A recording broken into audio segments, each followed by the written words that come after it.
ಪ್ರಿಯ ವೀಕ್ಷಕರೇ, ಎಲ್ರಿಗೂ ನಮಸ್ಕಾರ. ನಾನು ನಿಮ್ಮ ಪ್ರೀತಿಯ ಮಗಲ್ಮಕ್ಕಿ ಗಣೇಶ್, ಸ್ಥಾನಿಕ ಸಂಪಾದಕ, ಅವಿನ್ ಟಿವಿ.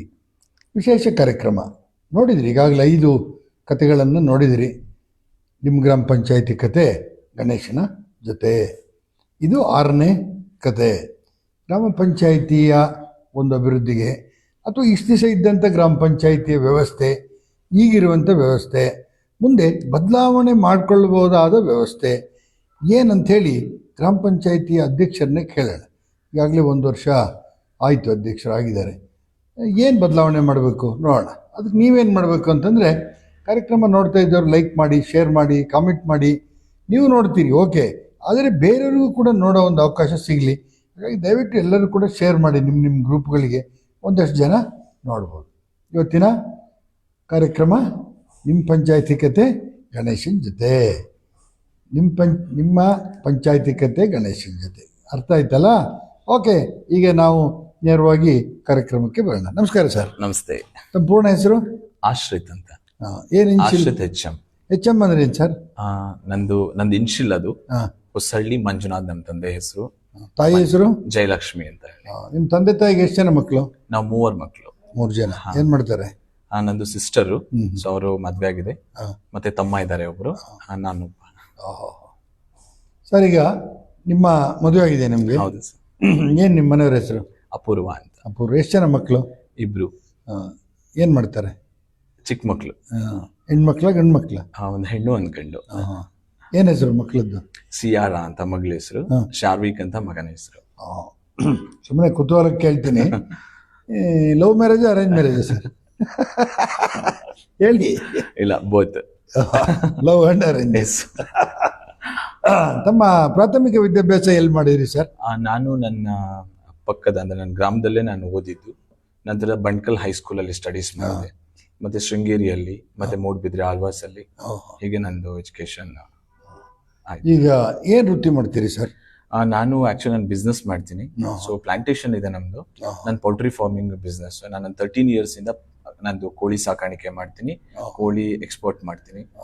ಸೊ ಈ ರೀತಿ ಇರುತ್ತೆ. ಈಗಲೂ ಕೋಳಿ ಸಾಕಿದ್ದೀರಾ? ಖಂಡಿತವಾಗ್ಲೂ ಸರ್, ಇದೆ ಫಾರ್ಮ್ ಇದೆ ಸರ್. Okay sir. ನಂತರ ಈಗ ಒಂದು ವಿದ್ಯಾರ್ಥಿ ಜೀವನದಲ್ಲೋ ಅಥವಾ ಬೇರೆ ಯಾರೋ ಒಬ್ಬರ ಕೃಪಾ ಕಟಾಕ್ಷದಿಂದನೋ ಅಥವಾ ಎಲ್ಲೋ ಒಂದು ಕಡೆ ಗ್ರಾಮ ಪಂಚಾಯಿತಿ ಸರಿಯಾಗಿ ಕೆಲಸ ಮಾಡಲ್ಲ ಅಂತ ಯಾವುದೋ ಒಂದು ಇನ್ಸಿಡೆಂಟ್ ನಿಮಗೆ ಬೇಜಾರಾಗಿ ಈ ಗ್ರಾಮ ಪಂಚಾಯಿತಿನ ಸರಿ ಮಾಡಬೇಕು ಅಂತ ಹೇಳಿ ಈ ಒಂದು ಗ್ರಾಮ ಪಂಚಾಯಿತಿ ಚುನಾವಣೆಗೆ ನಿಂತು ಚುನಾವಣೆ ಈ ಒಂದು ಸ್ಥಾನಕ್ಕೆ ಬಂದರು, ಅಥವಾ ನಿಮ್ಮನ್ನು ಯಾರಾದರೂ ನಿಮ್ಮ ಒಂದು ಲವಲವಿಕೆ ಆಕ್ಟಿವಿಟೀಸ್ ನೋಡಿ ನೀವು ರಾಜಕಾರಣಕ್ಕೆ ಬರಬೇಕು ಅಂತ ಯಾರಾದ್ರು ಪ್ರೇರೇಪಿಸಿದ್ರ ಸರ್ ನಿಮಗೆ? ಸಹಜವಾಗಿ ನಾನು ಶಾಲಾ ದಿನಗಳಿಂದನೂ ಕೂಡ ನಾನೊಂದು ಸ್ಪೋರ್ಟಿವ್ ಆಗಿದ್ದೆ. ನಾನು ಆಗ ನಮ್ಮ ಶಾಲಾ ದಿನಗಳಲ್ಲಿ ನನಗೆ ನಮ್ಮನ್ನ ಒಂದು ಈ ಚುನಾವಣೆ ಮುಖಾಂತರ ನನ್ನನ್ನು ಆರೋಗ್ಯ ಸಚಿವರನ್ನಾಗಿ ಆಯ್ಕೆ ಮಾಡಿ. ಆಗ ನಾನು ಸ್ಕೂಲಲ್ಲಿ ಇದ್ದಾಗ ಮಕ್ಕಳದು ಹೇರ್ ಕ್ರಾಪ್ ಹೇಗೆ ಮಾಡ್ಕೊಂಡ್ ಬಂದಿದ್ದಾರೆ, ಮತ್ತೆ ಕೈ ಬೆರಳುಗಳು ಹೇಗೆ ಸ್ವಚ್ಛವಾಗಿ ಇಟ್ಕೊಂಡಿದ್ದಾರೆ, ಈ ರೀತಿ ಎಲ್ಲ ನೋಡುವಂಥದ್ದು. ನಂತರ ಕಾಲೇಜ್ ಡೇಸ್ಗೆ ಹೋದಾಗ ನನಗೆ ಫ್ರೆಂಡ್ ಬೆಟಾಲಿಯನ್ ತುಂಬಾ ಚೆನ್ನಾಗಿತ್ತು. ಎಲ್ಲ ಪೊಲಿಟಿಕಲ್ ಬ್ಯಾಕ್ ಗ್ರೌಂಡ್ ಇರೋಂಥ ಫ್ರೆಂಡ್ ಸರ್ಕಲ್ಗಳು. ನನಗೆಲ್ಲ ನಾರ್ತ್ ಕರ್ನಾಟಕದಿಂದ ಫ್ರೆಂಡ್ಸ್ಗಳು ಜಾಸ್ತಿ ಇರೋಂಥದ್ದು. ಸೊ ಹಾಗೆ ಅದು ಕಂಟಿನ್ಯೂ ಆಯಿತು. ಮತ್ತೆ ಊರಿಗೆ ಬಂದ್ಮೇಲೆ ಆಕ್ಚುಲಿ ನನಗೆ ಪೊಲಿಟಿಕ್ಸ್ಗೆ ಎಂಟರ್ ಆಗೋದಕ್ಕೆ ನಮ್ಮ ಬೆಳ್ಗೋಡ್ ಜಯರಾಮ್ ಗೌಡ್ರು ಅಂತ ಹೇಳ್ಬಿಟ್ಟು ತಾವೆಲ್ಲ ಕೇಳಿರ್ತೀರಿ. ನಾನು ತುಂಬಾ ಆತ್ಮೀಯ ವ್ಯಕ್ತಿನ, ಅವ್ರನ್ನ ಕಳ್ಕೊಂಡಿದೀವಿ ಈಗ. ಅವ್ರು ನನಗೆ ರಾಜಕಾರಣದಲ್ಲಿ ಅವಕಾಶ ಮಾಡಿಕೊಟ್ರು. ಗ್ರಾಮ ಪಂಚಾಯತಿ ಚುನಾವಣೆಯಲ್ಲಿ ಅವರು ಕೂಡ ಹಿಂದೆಲ್ಲ ಗ್ರಾಮ ಪಂಚಾಯತಿ ಸದಸ್ಯರಾಗಿ, ಅಧ್ಯಕ್ಷರಾಗಿ ಕಾರ್ಯನಿರ್ವಹಿಸ್ತಿದ್ರು. Okay sir. ಅನಂತರ ಈ ಗ್ರಾಮ ಪಂಚಾಯತಿಗೆ ಏನು ಪಕ್ಷ ಇಲ್ಲ, ಆದರೂ ಯಾವ್ದಾದ್ರು ಪಕ್ಷದಲ್ಲಿದ್ದೀರಾ ಸರ್? ಹಾ ಸರ್, ನಾನು ಕಾಂಗ್ರೆಸ್ ಪಕ್ಷದ ಕಾರ್ಯಕರ್ತನಾಗಿ ಬಂಟ್ಕಲ್ ಹೋಬಳಿ ಯೂತ್ ಕಾಂಗ್ರೆಸ್ ಪ್ರೆಸಿಡೆಂಟ್ ಆಗಿ ಕೆಲಸ ಮಾಡ್ತಾ ಇದ್ದೀನಿ. ಈಗ ಅನೇಕ ಪಕ್ಷಗಳಿದ್ದು, ಆದರೆ ನೀವು ರಾಜಕಾರಣಕ್ಕೆ ಎಂಟ್ರಿ ಆದಾಗ ಕಾಂಗ್ರೆಸ್ ಪಕ್ಷವನ್ನು ಯಾಕೆ ಆಯ್ಕೆ ಮಾಡ್ಕೊಂಡ್ರಿ? ಆಕ್ಚುಲಿ ನಂದು ಸ್ವಲ್ಪ ಜಾತ್ಯತೀತ ನಿಲುವು. ನನಗೆ ಆ ಎಲ್ಲಾ ವರ್ಗದ ಸ್ನೇಹಿತರ ಸಂಖ್ಯೆ ಜಾಸ್ತಿ ಇದೆ. ಸೊ ಹಾಗೆ ಮತ್ತೆ ನಾನು ಕಾಲೇಜ್ ಡೇಸ್ ಅಲ್ಲಿ ಓದುವಾಗ ನನಗೆ ಅಪಾರ ಸ್ನೇಹ ಬಳಗ ಇತ್ತು. ಸೊ ಅದೆಲ್ಲ ವಿವಿಧ ಜಾತಿಯ ಜನಾಂಗದ ಎಲ್ಲ ಅನ್ಯ ಧರ್ಮೀಯರು ಕೂಡ ಸ್ನೇಹಿತರಾಗಿದ್ದರಿಂದಾಗಿ ಸೊ ನನಗೆಲ್ಲೋ ಒಂದು ಮನೋಭಾವನೆ ಅದರಲ್ಲಿ ಕಂಟಿನ್ಯೂ ಆಗ್ಲಿಕ್ಕೆ ಅವಕಾಶ ಆಗುತ್ತೆ ಸರ್. ಓಕೆ ಸರ್, ಇಷ್ಟು ನಿಮ್ಮ ಪರಿಚಯ ಮಾಡಿದ್ದೀನಿ. ಈಗ ಬರೋಣ ನಿಮ್ಮ ಪಂಚಾಯತಿ ಕತೆ ನೋಡ್ತಾ ಹೋಗೋಣ. ಈಗ ಎಷ್ಟು 3.5 ವರ್ಷ ಆಯ್ತು ಆಯ್ಕೆಯಾಗಿ? ಹೌದು ಸರ್. ಈಗ ಅಧ್ಯಕ್ಷರಾಗಿ ಈಗ ಒಂದು 8 ತಿಂಗಳಾಯ್ತು. 8 ತಿಂಗಳಾಯ್ತು. ಇನ್ನೂ ಸುಮಾರು ತಿಂಗಳಿದೆ. ಈಗ ಗ್ರಾಮ ಪಂಚಾಯಿತಿ ಅಂದ ತಕ್ಷಣನೇ ಇವತ್ತಿನ ದಿನ ಜನ ನಿರೀಕ್ಷೆ ಮಾಡೋದು ಮೊದಲನೇದಾಗಿ ರಸ್ತೆ, ಹೌದು ಬಾಕ್ಸ್ ಚರಂಡಿ ರಸ್ತೆ ಅಂತ. ನಿಜ ಇದ್ರ ಬಗ್ಗೆ ನಿಮ್ಮ ಗ್ರಾಮ ಪಂಚಾಯಿತಿಯ ಒಂದು ಯಾವ ರೀತಿ ನಡ್ಕೊಂಡು ಹೋಗ್ತಾ ಇದೆ? ಖಂಡಿತವಾಗ್ಲು ಸರ್, ನಾವೀಗ ನರೇಗಾ ಯೋಜನೆ ಅಡಿಯಲ್ಲಿ ನಾವು ಬಾಕ್ಸ್ ಚರಂಡಿಗಳ ನಿರ್ಮಾಣನ ಅತಿ ಹೆಚ್ಚು ಮಾಡ್ತಾ ಇದ್ದೀವಿ. ಈಗಲೂ ಕೂಡ ಪ್ರೋಸೆಸ್ ಅಲ್ಲಿ ಇರುವಂತದ್ದು. ಮುಖ್ಯ ರಸ್ತೆಗಳಿಗೆ ಮತ್ತೆ ಗ್ರಾಮೀಣ ಪ್ರದೇಶ ರಸ್ತೆಗಳಲ್ಲಿ ಒಳ ರಸ್ತೆಗಳಿಗೂ ಕೂಡ ಬಾಕ್ಸ್ ಚರಂಡಿಗಳ ನಿರ್ಮಾಣ ಮಾಡೋಂಥ ಕೆಲಸ ಮಾಡ್ತಾ ಇದ್ದೀವಿ. ಮತ್ತೆ ನಮಗೆ ಹೆಚ್ಚು ಅವಕಾಶ ಇರತಕ್ಕಂಥದ್ದು ನರೇಗಾ ಯೋಜನೆ, ಮಹಾತ್ಮ ಗಾಂಧಿ ರಾಷ್ಟ್ರೀಯ ನರೇಗಾ ಯೋಜನೆಯಲ್ಲೇ ನಾವು ಕೆಲಸಗಳನ್ನ ನಾವು ಮಾಡಬೇಕು. ಅದರಲ್ಲಿ ನಾವು ತುಂಬಾ ಜಲ್ಲಿ ರಸ್ತೆಗಳನ್ನ ನಾವು ಮಾಡಿದೀವಿ ಗ್ರಾಮದಲ್ಲಿ ಈಗಾಗಲೇ.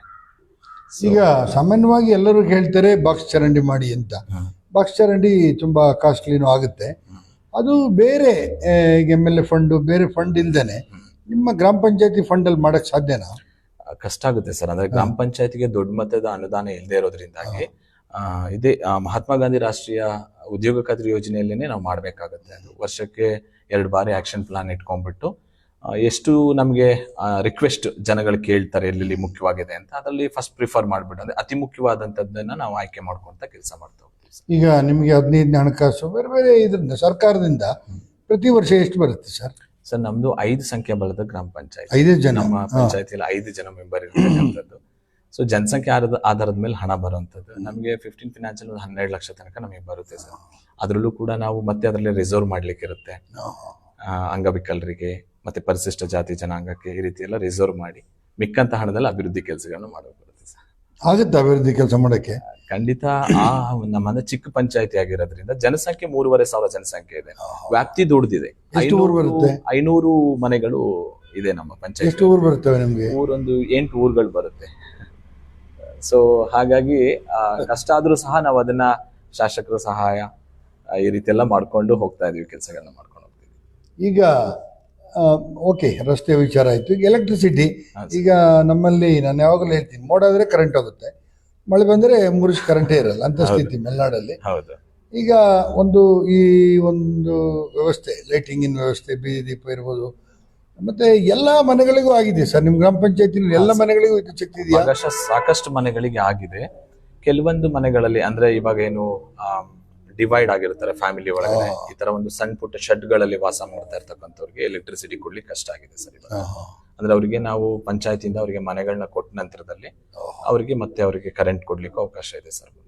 ಈಗ ಎಲೆಕ್ಟ್ರಿಸಿಟಿ ಬಿಲ್ಲು ನಿಮ್ಮ ಏನು ವಾಟರ್ ಮ್ಯಾನ್ ಬಿಲ್ ಬರುತ್ತಲ್ಲ, ನೀರಿಂದ ತೆರಿಗೆ, ಅದೆಲ್ಲ ನಿಮ್ ಗ್ರಾಮ ಪಂಚಾಯತಿಯವರು ಸಂಪೂರ್ಣ ಕಟ್ತಾರೆ ಸರ್ 100%? ಅಂದ್ರೆ ಅದನ್ನ ನಮ್ಗೆ ನಮ್ಮ ಏನು ಕಲೆಕ್ಟರ್ಗಳು ಏನಿರ್ತಾರೆ ಅವ್ರ ಮನೆಗೆ ಹೋಗ್ಬಿಟ್ಟು ಜನಗಳಿಂದ ಅದನ್ನ ಸಂಗ್ರಹ ಮಾಡ್ಕೊಂಡ್ ಬರ್ತಾರೆ. ಮ್ಯಾಕ್ಸಿಮಮ್ ಸಂಗ್ರಹ ಆಗುತ್ತೆ ಸರ್. ಈಗ ಯಾಕೆ ಕೇಳಿದೆ ಅಂದ್ರೆ ನಿಮ್ಗೆ ವಾಟರ್ ನೀರಿನ ಸಪ್ಲೈಗೆ ಸುಮಾರು ಮೋಟರ್ಗಳಿದೆ. ಹೌದು. ಹಾಗಾಗಿ ಮೋಟರ್ ಬಿಲ್ ಎಲ್ಲ ನೀವು ಕಟ್ಬೇಕು ಸರ್, ಗ್ರಾಮ ಪಂಚಾಯತ್ ಕಟ್ಟಕ್ ಬರುತ್ತೆ. ಹೌದು. ಯಾವ್ದಾದ್ರು ಹಳೆ ಬಾಕಿ ಇದೆಯಾ ಕಟ್ಟೋದು ಹಿಂದಿಂದು? ಅಲ್ಪ ಸ್ವಲ್ಪ ಇರುತ್ತೆ, ಬಟ್ ಅದನ್ನ ನಾವು ಕಟ್ಕೊಳ್ತಾ ಹೋಗ್ತಾ ಇರ್ತೀವಿ. ಈಗ ಎಲೆಕ್ಟ್ರಿಸಿಟಿಗೆ ಬಿಲ್ ಕಟ್ಟೋದಕ್ಕೆ ನಿಮಗೆ ಸರಿಯಾಗಿ ಕಂದಾಯ, ಮನೆಗಂದಾಯ ಮತ್ತೆ ನೀರಿನ ತೆರಿಗೆ ಒಂದು 100% ಕಟ್ಟಿದ್ರೆ ತೊಂದರೆ ಆಗಲ್ವಾ? ಸಾಕಾಗುತ್ತೆ, ಕಟ್ಬೋದಾ ಎಲೆಕ್ಟ್ರಿಸಿಟಿ ಬಿಲ್ ಕಟ್ಟಕ್ಕೆ? ಬೇರೆ ಬೇರೆ ಆಗುತ್ತೆ ಸರ್. ಅಂದ್ರೆ ನೀವು ಹೇಳೋ ರೀತಿಯಲ್ಲಿ ಸಂಪೂರ್ಣ ನಮ್ಗೆ ಟ್ಯಾಕ್ಸ್ ಕಲೆಕ್ಟ್ ಆದ್ರೆ ನಾವೊಂದಷ್ಟು ಏನು ಬಿಲ್ಗಳನ್ನ ನಾವು ಕಟ್ಲಿಕ್ಕೆ ಅನುಕೂಲ ಆಗುತ್ತೆ. ಕೆಲವೊಮ್ಮೆ ಅದು ಸಾಧ್ಯ ಆಗೋದಿಲ್ಲ. ಯಾಕೆ ಅಂತಂದ್ರೆ ತಪ್ಪಂತಲ್ಲ, ಜನಸಾಮಾನ್ಯರಿಗೆ ಏನಾಗುತ್ತೆ ಅಂದ್ರೆ ನಾವು ಮೂಲಭೂತ ಸೌಕರ್ಯಗಳನ್ನ ಸರಿಯಾದ ರೀತಿ ಕೊಡಕ್ ಆಗದಿದ್ದಂತ ಸಂದರ್ಭದಲ್ಲಿ ಅವರು ಪ್ರಶ್ನೆ ಕೇಳ್ತಾರೆ. ಅದು ಸಹಜ ಪ್ರಕ್ರಿಯೆ, ಅದು ಸಾಮಾನ್ಯ ಇಲ್ಲ. ನೀವೀಗ ಆಲ್ರೆಡಿ 5 ಪಂಚಾಯತಿಗಳಲ್ಲಿ ಇಂಟರ್ವ್ಯೂ ಮಾಡಿದೀರಾ, ಆಸ್ ಇಟ್ ಈಸ್ ಇರುತ್ತೆ, ತಪ್ಪಂತಲ್ಲ. ಸೊ ಆದ್ರೂ ಕೂಡ ಈಗ ನಮ್ಗೆ ಯಾವ್ದು ಈ ಕುಡಿಯೋ ನೀರಿನ ಯೋಜನೆ ಒಳಗಡೆ, ಕೇಂದ್ರ ಸರ್ಕಾರದ ಯೋಜನೆ ಒಳಗಡೆ ನಮ್ಗೆ ಈಗ ಮ್ಯಾಕ್ಸಿಮಮ್ ಕುಡಿಯೋ ನೀರಿನ ವ್ಯವಸ್ಥೆಗಳನ್ನ ನಾವು ಫುಲ್ಫಿಲ್ ಮಾಡ್ತಾ ಇದೀವಿ. ಹಾಗಾಗಿ ಜನಕ್ಕೆ ಕೂಡ ಸ್ವಲ್ಪ ಸ್ಯಾಟಿಸ್ಫೈಡ್ ಇದ್ದಾರೆ. ಅಂದ್ರೆ ಕುಡಿಯೋ ನೀರು ಸಕಾಲಕ್ಕೆ ದೊರಕುವಂತ ಕೆಲಸಗಳು ಆಗ್ತಾ ಇದೆ ಸರ್ ನಮ್ಮ ಪಂಚಾಯತ್ ವ್ಯಾಪ್ತಿ.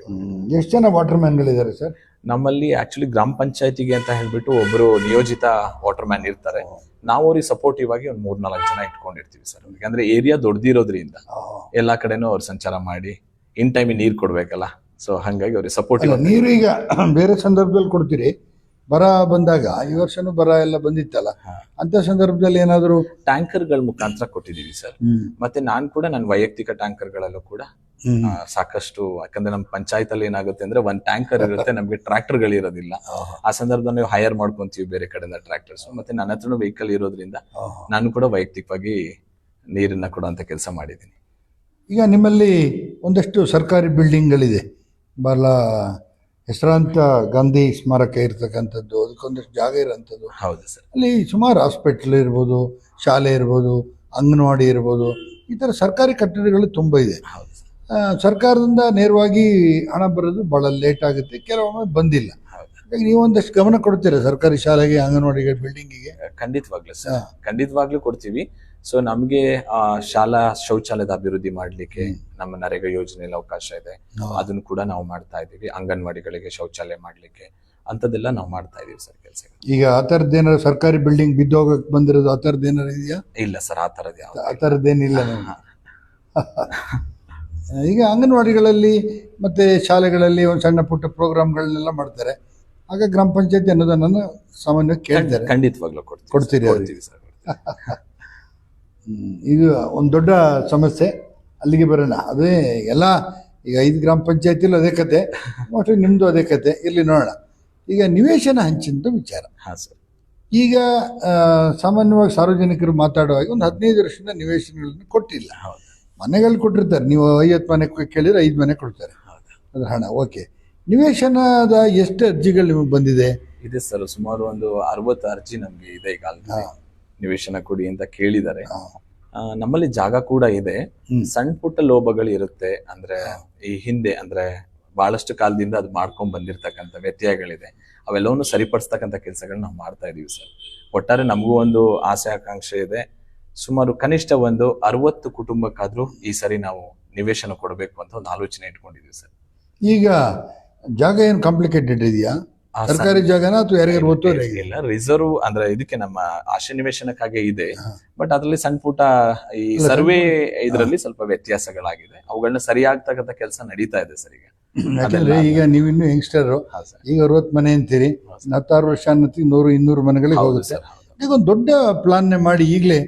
ಯಾಕೆಂತಂದ್ರೆ ನೀವು ಕಾಂಗ್ರೆಸ್ ಅಂತ ಹೇಳಿದ್ರಿ, ಶಾಸಕಿಯವರು ಕೂಡ ಕಾಂಗ್ರೆಸ್ನವರು. ಆದ್ರೆ ಅವರು ಮೊನ್ನೆ ಗಣರಾಜ್ಯೋತ್ಸವ ದಿವಸ ಒಂದು ಮಾತು ಹೇಳಿದ್ರು, 100 ಎಕರೆ ಜಮೀನನ್ನು ರಿಸರ್ವ್ ಮಾಡಿ 1,000 ನಿವೇಶನಗಳನ್ನ ಕೊಡೋದೇ ನನ್ನ ಮೊದಲನೇ ಆದ್ಯತೆ. ಹಾಗಾಗಿ ಅವರು ಕೂಡ ಬಹಳ ಸ್ಪೋರ್ಟಿವ್ ಆಗಿದ್ದಾರೆ, ಆಕ್ಟಿವ್ ಆಗಿದ್ದಾರೆ. ಅದ್ರ ಬಗ್ಗೆ ಒಂದಷ್ಟು ಆಸಕ್ತಿ ಇದೆ. ಖಂಡಿತ ಸರ್, ಜಾಗ ಇದೆ. ಖಂಡಿತವಾಗ್ಲಿ ಸರ್, ಜಾಗ ಇದೆ. ಎಲ್ಲ ಈಗ 5 ಗ್ರಾಮ ಪಂಚಾಯತಿ ಕಥೆನೂ ಅದೇ, ನಿಮ್ದು ಸೇರಿ ಈಗ ಜಾಗ ಇದೆ, ಒಂದಷ್ಟು ಕಾಂಪ್ಲಿಕೇಟೆಡ್. ಹಾ ಸರ್, ಆಕ್ಚುಲಿ ಅದು ಸ್ಥಳೀಯವಾಗಿ ಅವು ಬಗೆಹರಿದ್ರೆ ಬಹಳಷ್ಟು ಜನಗಳಿಗೆ ಅನುಕೂಲ ಆಗುತ್ತೆ. ಸ್ಥಳೀಯ ಮಟ್ಟದಲ್ಲೇನೆ ಅದು ಸಮಸ್ಯೆಗಳನ್ನ ಬಗೆಹರಿಸ್ಕೊಬೇಕು. ಅಲ್ಲ, ಈ ಸ್ವಾತಂತ್ರ್ಯ ಬಂದು 75 ವರ್ಷ ಆದ್ರೂ ಕೂಡ ಹೌದು ಸರ್, ಇವತ್ತೊಂದು ನಿವೇಶನ ಕೊಡಕ್ ಆಗ್ತಾ ಇಲ್ಲ. ಅದ್ ಏನ್ ಕಾನೂನು ಇದೆ? ಹಂಗಾರೆ ಗ್ರಾಮ ಪಂಚಾಯತಿ ನಿಜವಾಗ್ಲೂ ಬೇಕಾ ಅಂತ ಅನ್ಸ್ಬಿಡಲ್ವಾ? ಹೌದು ಸರ್, ಖಂಡಿತ. ನಿವೇಶನ ಇರ್ಬೋದು, ಮನೆಗಳಿರ್ಬೋದು, ಸಮಸ್ಯೆಗಳಿದೆ ಸರ್ ನೀವು ಹೇಳಿದ ಅದು. ಈಗ ನಿವೇಶನ ಇದ್ದಾಗ ಮನೆ ಕಟ್ಟೋದಕ್ಕೆ ಈಗ 5 ಲಕ್ಷ ಕೊಡ್ತಾ ಇದ್ರು, ಪರಿಹಾರ 5 ಲಕ್ಷ ಕೊಡ್ತಾ ಇದ್ರು. ಈಗ ನಿಮ್ದೇ ಗೌರ್ಮೆಂಟ್ ಇದೆ, 1,20,000 ಮಾಡಿದ್ದಾರೆ. ಏನ್ ಅನಿಸ್ತದೆ? ಪಕ್ಷ ಬಿಟ್ಟು ಮಾತಾಡಿ, ತೊಂದರೆ ಇಲ್ಲ. ನೀವು ಗ್ರಾಮ ಪಂಚಾಯತಿ ಪಕ್ಷ ಇಲ್ಲ. ಹಾಗಲ್ಲ ಸರ್, ಆಕ್ಚುಲಿ ಸರ್ಕಾರದೊಂದು ಮಾನದಂಡ ಇರುತ್ತೆ, ಆ ಪ್ರಕಾರ ಅವ್ರು ಕೊಟ್ಟಿರ್ತಾರೆ. ಮುಂದಿನ ದಿನಗಳಲ್ಲಿ ಹೆಚ್ಚುವರಿ ಕೊಡ್ತೀವಿ ಅಂತ ಹೇಳಿ ಕೂಡ ಹೇಳಿದ್ದು ಉಂಟು. ಮುಂದಿನ ದಿನಗಳಲ್ಲಿ ಮತ್ತೆ ದಕ್ಕುವಂಥದ್ದು ಇದೆ ಸರ್ ಅವರಿಗೆ. ಅಲ್ಲ, 5 ಲಕ್ಷನೇ ಕಡಿಮೆ ಆಗುತ್ತೆ, ಮನೆ ಕಟ್ಟಕ್ಕಾಗಲ್ಲ, ಇವತ್ತಿನ ಸಿಮೆಂಟ್ ರೇಟು ಬೇರೆ ಬೇರೆ ಅಂತ ಇದ್ದಾಗ ಈಗ 1,20,000 ಕೊಟ್ರೆ ಅವ್ನು ಏನ್ ಮಾಡಕ್ ಸಾಧ್ಯ? ಅದು ನಿವೇಶನ ಇದ್ದು ಏನೋ ಇನ್ನೊಂದು ಮನೆ ಮಗನಿಗೆ ಓಕೆ. ಈಗ ಫ್ಲಡ್ ಅಲ್ಲಿ ಏನಾದ್ರು ಅನಾಹುತ ಆದ್ರೆ 1,20,000 ರೂಪಾಯಿಲಿ ಅವ್ನು ಏನು ಮಾಡಕ್ಕೆ ಆಗಲ್ಲ. ಸತ್ಯ ಸರ್, ಅದು ಒಪ್ಕೊಳ್ತೀವಿ, ಮಾಡಕ್ ಸಾಧ್ಯ ಇಲ್ಲ ಅಂತ ಹೇಳ್ಬಿಟ್ಟು. ಬಟ್ ಆದ್ರ ಇವಾಗ ಏನು ಈಗ ನಡೆದಿದೆ ಈ ಘಟನಾವಳಿಗಳ ಆಧಾರದ ಮೇಲ್ಗಡೆ ಸರ್ಕಾರ ಮೊದಲ ಹಂತದನ್ನ ಅನುದಾನ ಕೊಟ್ಟಿದೆ. ಈಗ ಮುಂದುವರೆದು ಕೊಡುವಂಥದ್ದು ಇದೆ ಸರ್. ಓಕೆ, ಅದು ಇರ್ಲಿ. ಜೊತೆಗೆ ನಿವೇಶನದೊಂದಂತೂ ಈ ಸರಿ ನಿಮ್ಮ ಅಧ್ಯಕ್ಷತೆಯಲ್ಲೇ ಫೈನಲ್ ಮಾಡ್ತೀರಿ ಸರ್? ಮಾಡ್ತೀವಿ, ಮಾಡ್ಲೇಬೇಕು. ಈ ಪವರ್ ಇದೆಯಲ್ಲ ಶಾಸಕಿ ನಿಮ್ ಕಡೆ ಅಂದ್ರೆ ಕಾಂಗ್ರೆಸ್ ಅಂತಲ್ಲ, ನಿವೇಶನ ಕೊಡೋದ್ರಲ್ಲೇ ಅವರು ಒಂದಷ್ಟು ಆಸಕ್ತಿನ ವಹಿಸಿದ್ದಾರೆ. ಸ್ವಲ್ಪ ಅಲ್ಲ, ಜಾಸ್ತಿ ಆಸಕ್ತಿನ ವಹಿಸಿದ್ದಾರೆ. ಈಗ ನಿಮ್ಮಲ್ಲಿ ಏನಾದ್ರು ಮನೆ ಬಿದ್ದೋಗಿರೋಂಥದ್ದು, ಈ ಕಳೆದ ಫ್ಲಡ್ ಅಲ್ಲಿ ಹೋಗಿರೋಂಥದ್ದು, ಅವ್ರೇನಾದ್ರು ಬಾಡಿಗೆ ಮನೇಲಿರೋದು, ಅವ್ರಿಗೆ ಪರಿಹಾರ ಬರದೇ ಇರೋದು, ಆ ಥರದ್ದು ಏನಾದ್ರು ಇದೆಯಾ? ಇಲ್ಲ ಸರ್, ಈಗ ಮ್ಯಾಕ್ಸಿಮಮ್ ಬಂದಿದೆ. ಸುಮಾರು ನನ್ನ ಪಂಚಾಯತ್ ವ್ಯಾಪ್ತಿಯಲ್ಲಿ ಒಂದು 5 ಮನೆಗಳಿಗೆ ಸಮಸ್ಯೆ ಆಗಿದೆ. ಸೊ ಈ ಗ್ರಾಮಸ್ಥರಾಗಿ ಅವ್ರು ಯಾವ್ದು ಬಾಡಿಗೆ ಮನೇಲಿ ಇರೋಂಥ ಪರಿಸ್ಥಿತಿ ಇಲ್ಲ. ಯಾಕಂದ್ರೆ ಆಜು ಬಾಜುದಾರರು ಸಂಬಂಧಿಕರೇ ಆಗಿರೋದ್ರಿಂದ ಒಬ್ರಿಗೊಬ್ರು ಹೊಂದಾಣಿಕೆಯಲ್ಲಿದ್ದು ಅವ್ರಿಗೆ ಕೂಡ ಈಗ ಅನುದಾನಗಳು ಬಂದಿದೆ ಸರ್ ಈಗ ಸರ್ಕಾರದಿಂದ. ಈಗ ಕೆಲವು ಸಂದರ್ಭದಲ್ಲಿ ಯಾರೋ ತೀರೋಗ್ಬಿಡ್ತಾರೆ, ಯಾರು ಇರಲ್ಲ, ಅಟ್ಲೀಸ್ಟ್ ಅವತ್ತಿನ ಖರ್ಚು ವೆಚ್ಚ ಇದನ್ನೆಲ್ಲ ಗ್ರಾಮ ಪಂಚಾಯತಿ ಕೊಡ್ತಾರೆ. ನಮ್ಮ ಪಂಚಾಯತಿಯಲ್ಲಿ ಅವತ್ತಿನ ಏನ್ ಖರ್ಚು ಬರುತ್ತೆ ಅದಕ್ಕೊಂದು ಮಿನಿಮಮ್ ಮಾಡಿದೀವಿ, ಆ ಪ್ರಕಾರ ಕೊಟ್ಕೊಂಡು ಹೋಗ್ತೀವಿ. ಈಗ ಏನಾದ್ರು ಅತಿವೃಷ್ಟಿ ಆದಾಗ ಮನೆಗಿನ ಬಿದ್ದೋದ್ರೆ ಅವ್ರಿಗೆ ಇಮ್ಮಿಡಿಯೇಟ್ಲಿ ಸರ್ಕಾರ ಲೇಟ್ ಆಗುತ್ತೆ. ನೀವು ಒಂದು ಶೆಡ್ ಹಾಕೊಡೋದಕ್ಕೆ ಅಥವಾ ಒಂದು ತಿಂಗಳವರಿಗೆ ಬದುಕೋದಕ್ಕೆ ಫುಡ್ ಈ ತರ ಕೊಡುವಂತ ವ್ಯವಸ್ಥೆ ಗ್ರಾಮ ಪಂಚಾಯತಿ ಇದೆಯಾ? ಖಂಡಿತವಾಗ್ಲೂ ಇದೆ ಸರ್. ನಾವು ಬೇಸಿಕ್ ನೀಡ್ ಅಂದ್ರೆ ಆ ತಕ್ಷಣಕ್ಕೆ ನಾವ್ ಏನನ್ನ ಮಾಡ್ಬೇಕಾಗತ್ತೆ ಅದು ನಾವು ಅಲರ್ಟ್ ಆಗಿ ಅದನ್ನ ಮಾಡ್ಕೊಡ್ತೀವಿ ಸರ್. ಈಗ ಈ ಸರ್ಕಾರಿ ಕಾರ್ಯಕ್ರಮಗಳು ನಡೀತದೆ ಗ್ರಾಮ ಪಂಚಾಯತಿಯ ಇದರಲ್ಲಿ, ಸ್ಕೂಲಲ್ಲಿ ನಡಿಬೋದು, ಫೀಲ್ಡ್ ಅಲ್ಲಿ ನಡಿಬೋದು. ಇವತ್ತು ಮೈಕ್ ಸೆಟ್ ಬೇಕು, ಶಾಮಿಯಾನ ಬೇಕು, ಹೊರಗಡೆಯಿಂದ ಗೆಸ್ಟ್ ಬರುತ್ತೆ, ರಾಜಕಾರಣಿಗಳು ಬರ್ತಾರೆ.